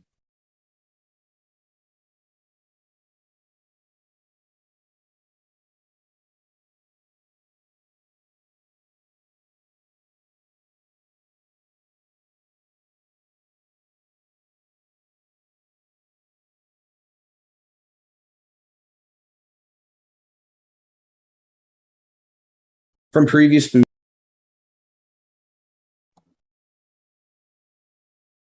All right, the highest probability setups. If I had to encourage you guys to only trade the same way over and over and over, this would be the way I would encourage it. From previous boot camps, it was approached as in you can take anything everywhere.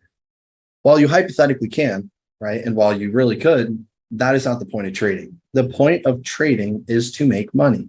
It is to do it in a consistent way. And the only reason I approached that you could trade anything anywhere is to let you know that there's virtually no limitations to the knowledge that you can exercise on a daily basis.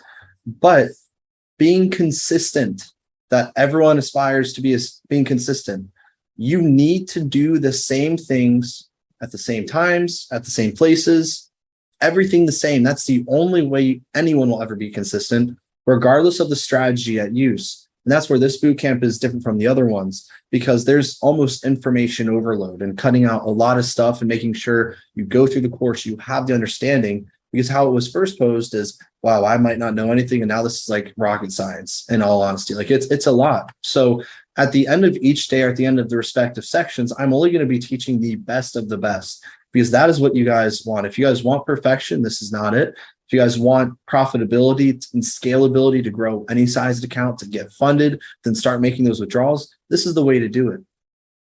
And the two things just from the day one that I would emphasize: only trade the same patterns, the same setups. Two of my favorites, again, extremes,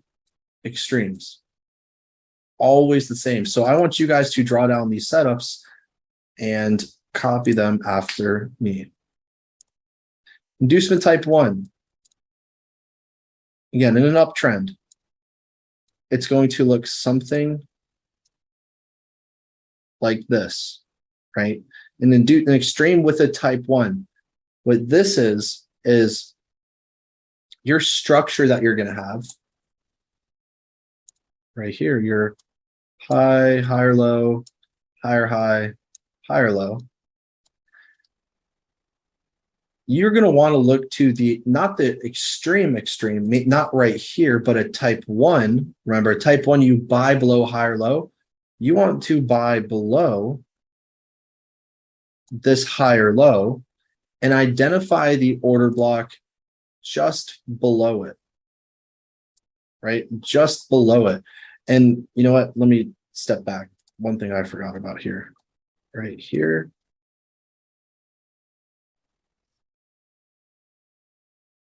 Draw this out and show you guys more so.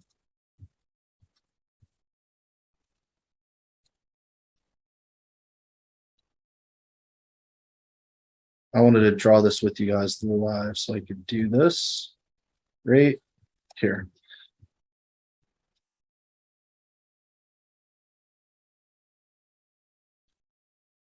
Your setups, you want to follow 4 things.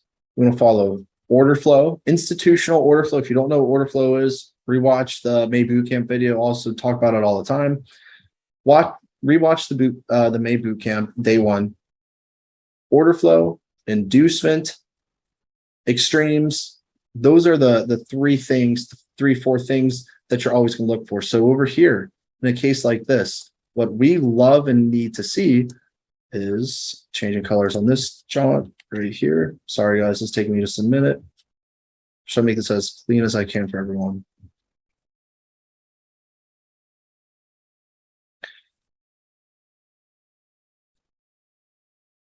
I would take these setups all day and I would be thrilled if this is all that if this is all that you guys would trade. Order flow, when you have an extreme, a higher low that makes a higher high, you have your extreme, price comes to mitigate it right here. Mitigation is intact. We know that this indicates institutional order flow. If you don't know, well, now you do now. This low has been mitigated, right? So money is transferred from here to now this order block over here. And this order block at this point in time remains unmitigated. So what happens is this actually becomes an inducement, and this is the order block that we want to focus on. So in looking at this, we need to realize that this is our inducement. We want to buy below a higher low to the real extreme. That's going to cause price to then go higher. And this is what we really, really, really want to focus on, is this exact setup right here. This exact one right here. This is what you focus on. This is my first favorite type of setup. Happens every single day, everywhere. And this is for a buy model, right? So go ahead and draw this for your first setup type.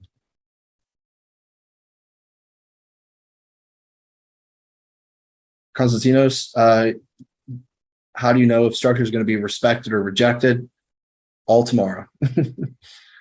Because you're like, well, shoot, now not a BOS. What do I do? Do I look for order blocks here or below? It's going to be one or the other. With that being said, this is my first favorite type of pattern is the extreme type 1.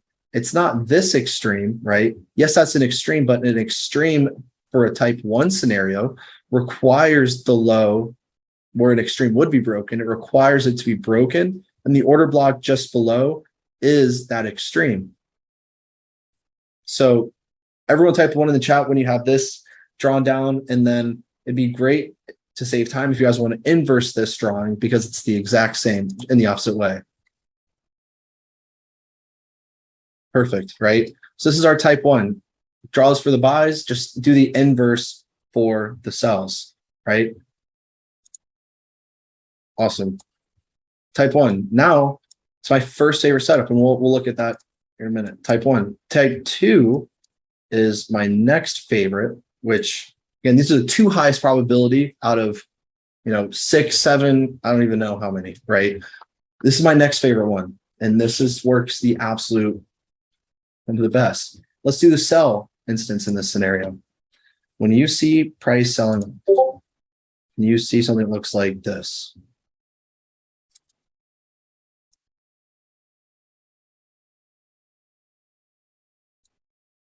Order flow is key. If you only trade order flow, you'll be order flow rich. That's all you got to do. So here, where is our bear structure? Well, we know where our bear structure is. We have low, lower high, lower low, lower high. So this is our current range, right? The difference between 1 and 2, remember, is 1 requires a range to be broken.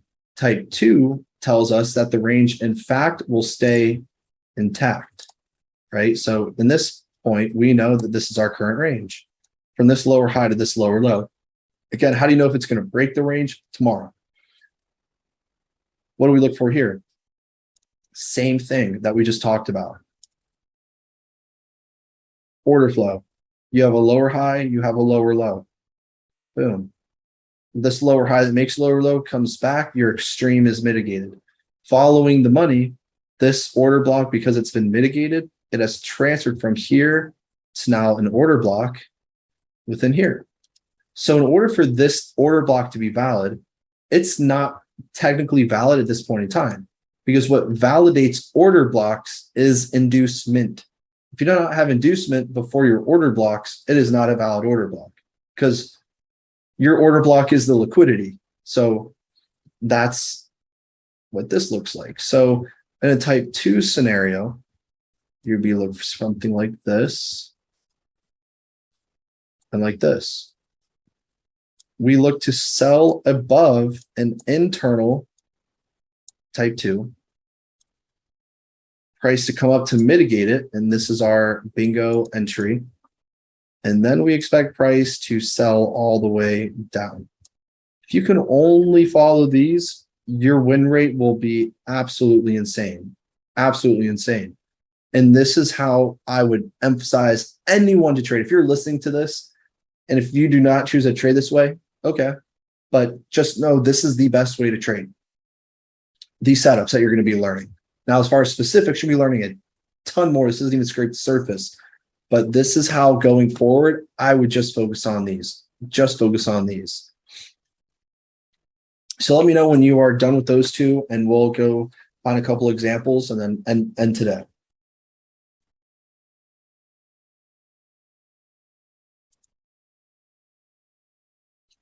Once we get 20 likes on that,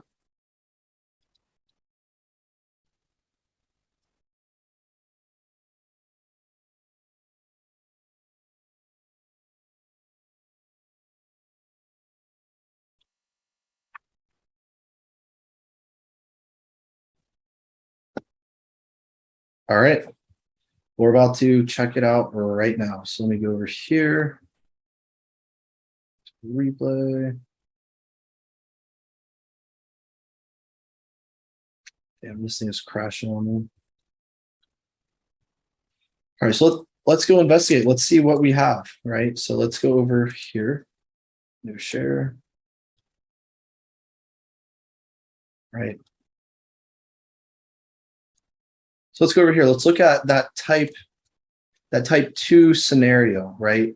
So in here, what we're going to see is we have, from a structural perspective, always mark structure before inducements, because if you can't mark structure, you don't know inducement, right? So here, structurally, what I would say is I say, all right, over here, we have long-term. Yes, we know that we have some form of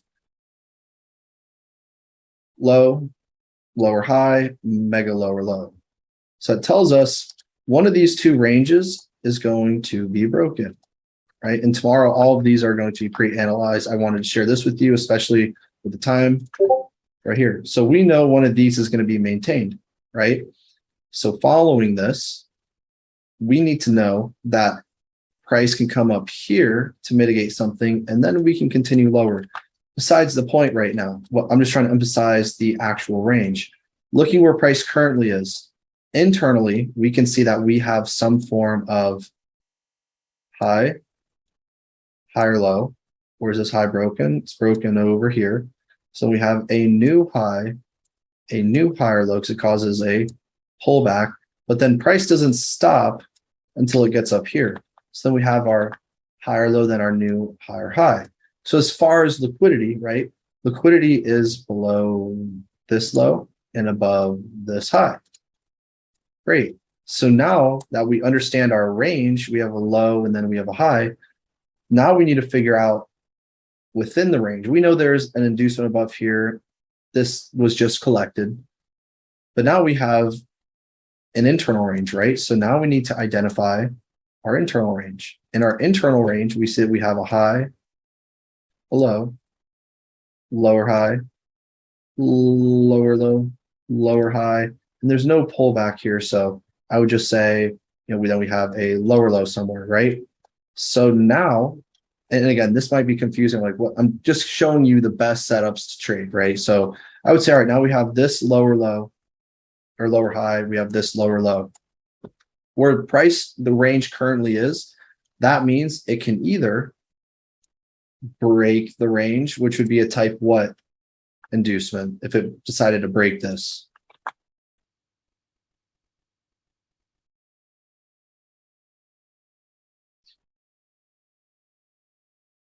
Seven.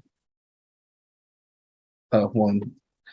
This would be a type 1 inducement, everybody, right? This would be a type 1 because we are going to be selling above a lower high to go lower. But like we talked about, we have two scenarios. We can either sell above a lower high and we see the order block right above it, or what we can do is the opposite. We can actually say that the range is still currently valid like we have, and we just need to identify the order block, which is where? Isn't our order block right there, right? So this is a valid order block here within the range. Within our structural range, we have our order block right here. This would be an extreme type, potentially 2. And then our extreme type 1 would be the extreme above the lower high, and the order block is right here. So now we only have 2 order blocks, right? Now what we need to see is for this order block here to be valid, we need to see some form of type 2 inducement to sell below. So let's go on, 1 hour. It doesn't even matter what time frame we go to visit. Based off of internal structure within this wave, again, there's multi-time frame. You guys will be able to master this. This is just a boot camp. So this is our main leg fractally. We're going to have internal structure within. So you might have, all right, you have a low, lower high, lower low, lower high. Let's see, lower low, lower high, lower low. At this point in time, do we have an inducement that validates this order block?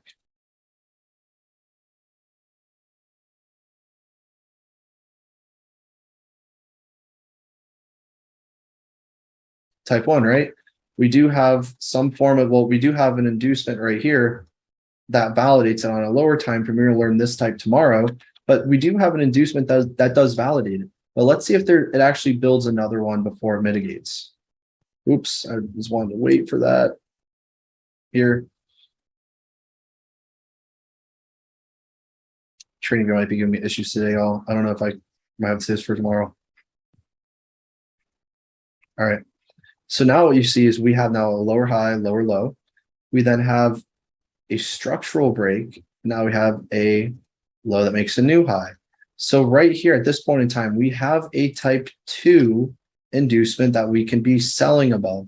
So this validates our 5-hour order block. Oh, here's an imbalance. Yes, but what you guys are going to learn is the only order block that needs to be mitigated is the highest time frame.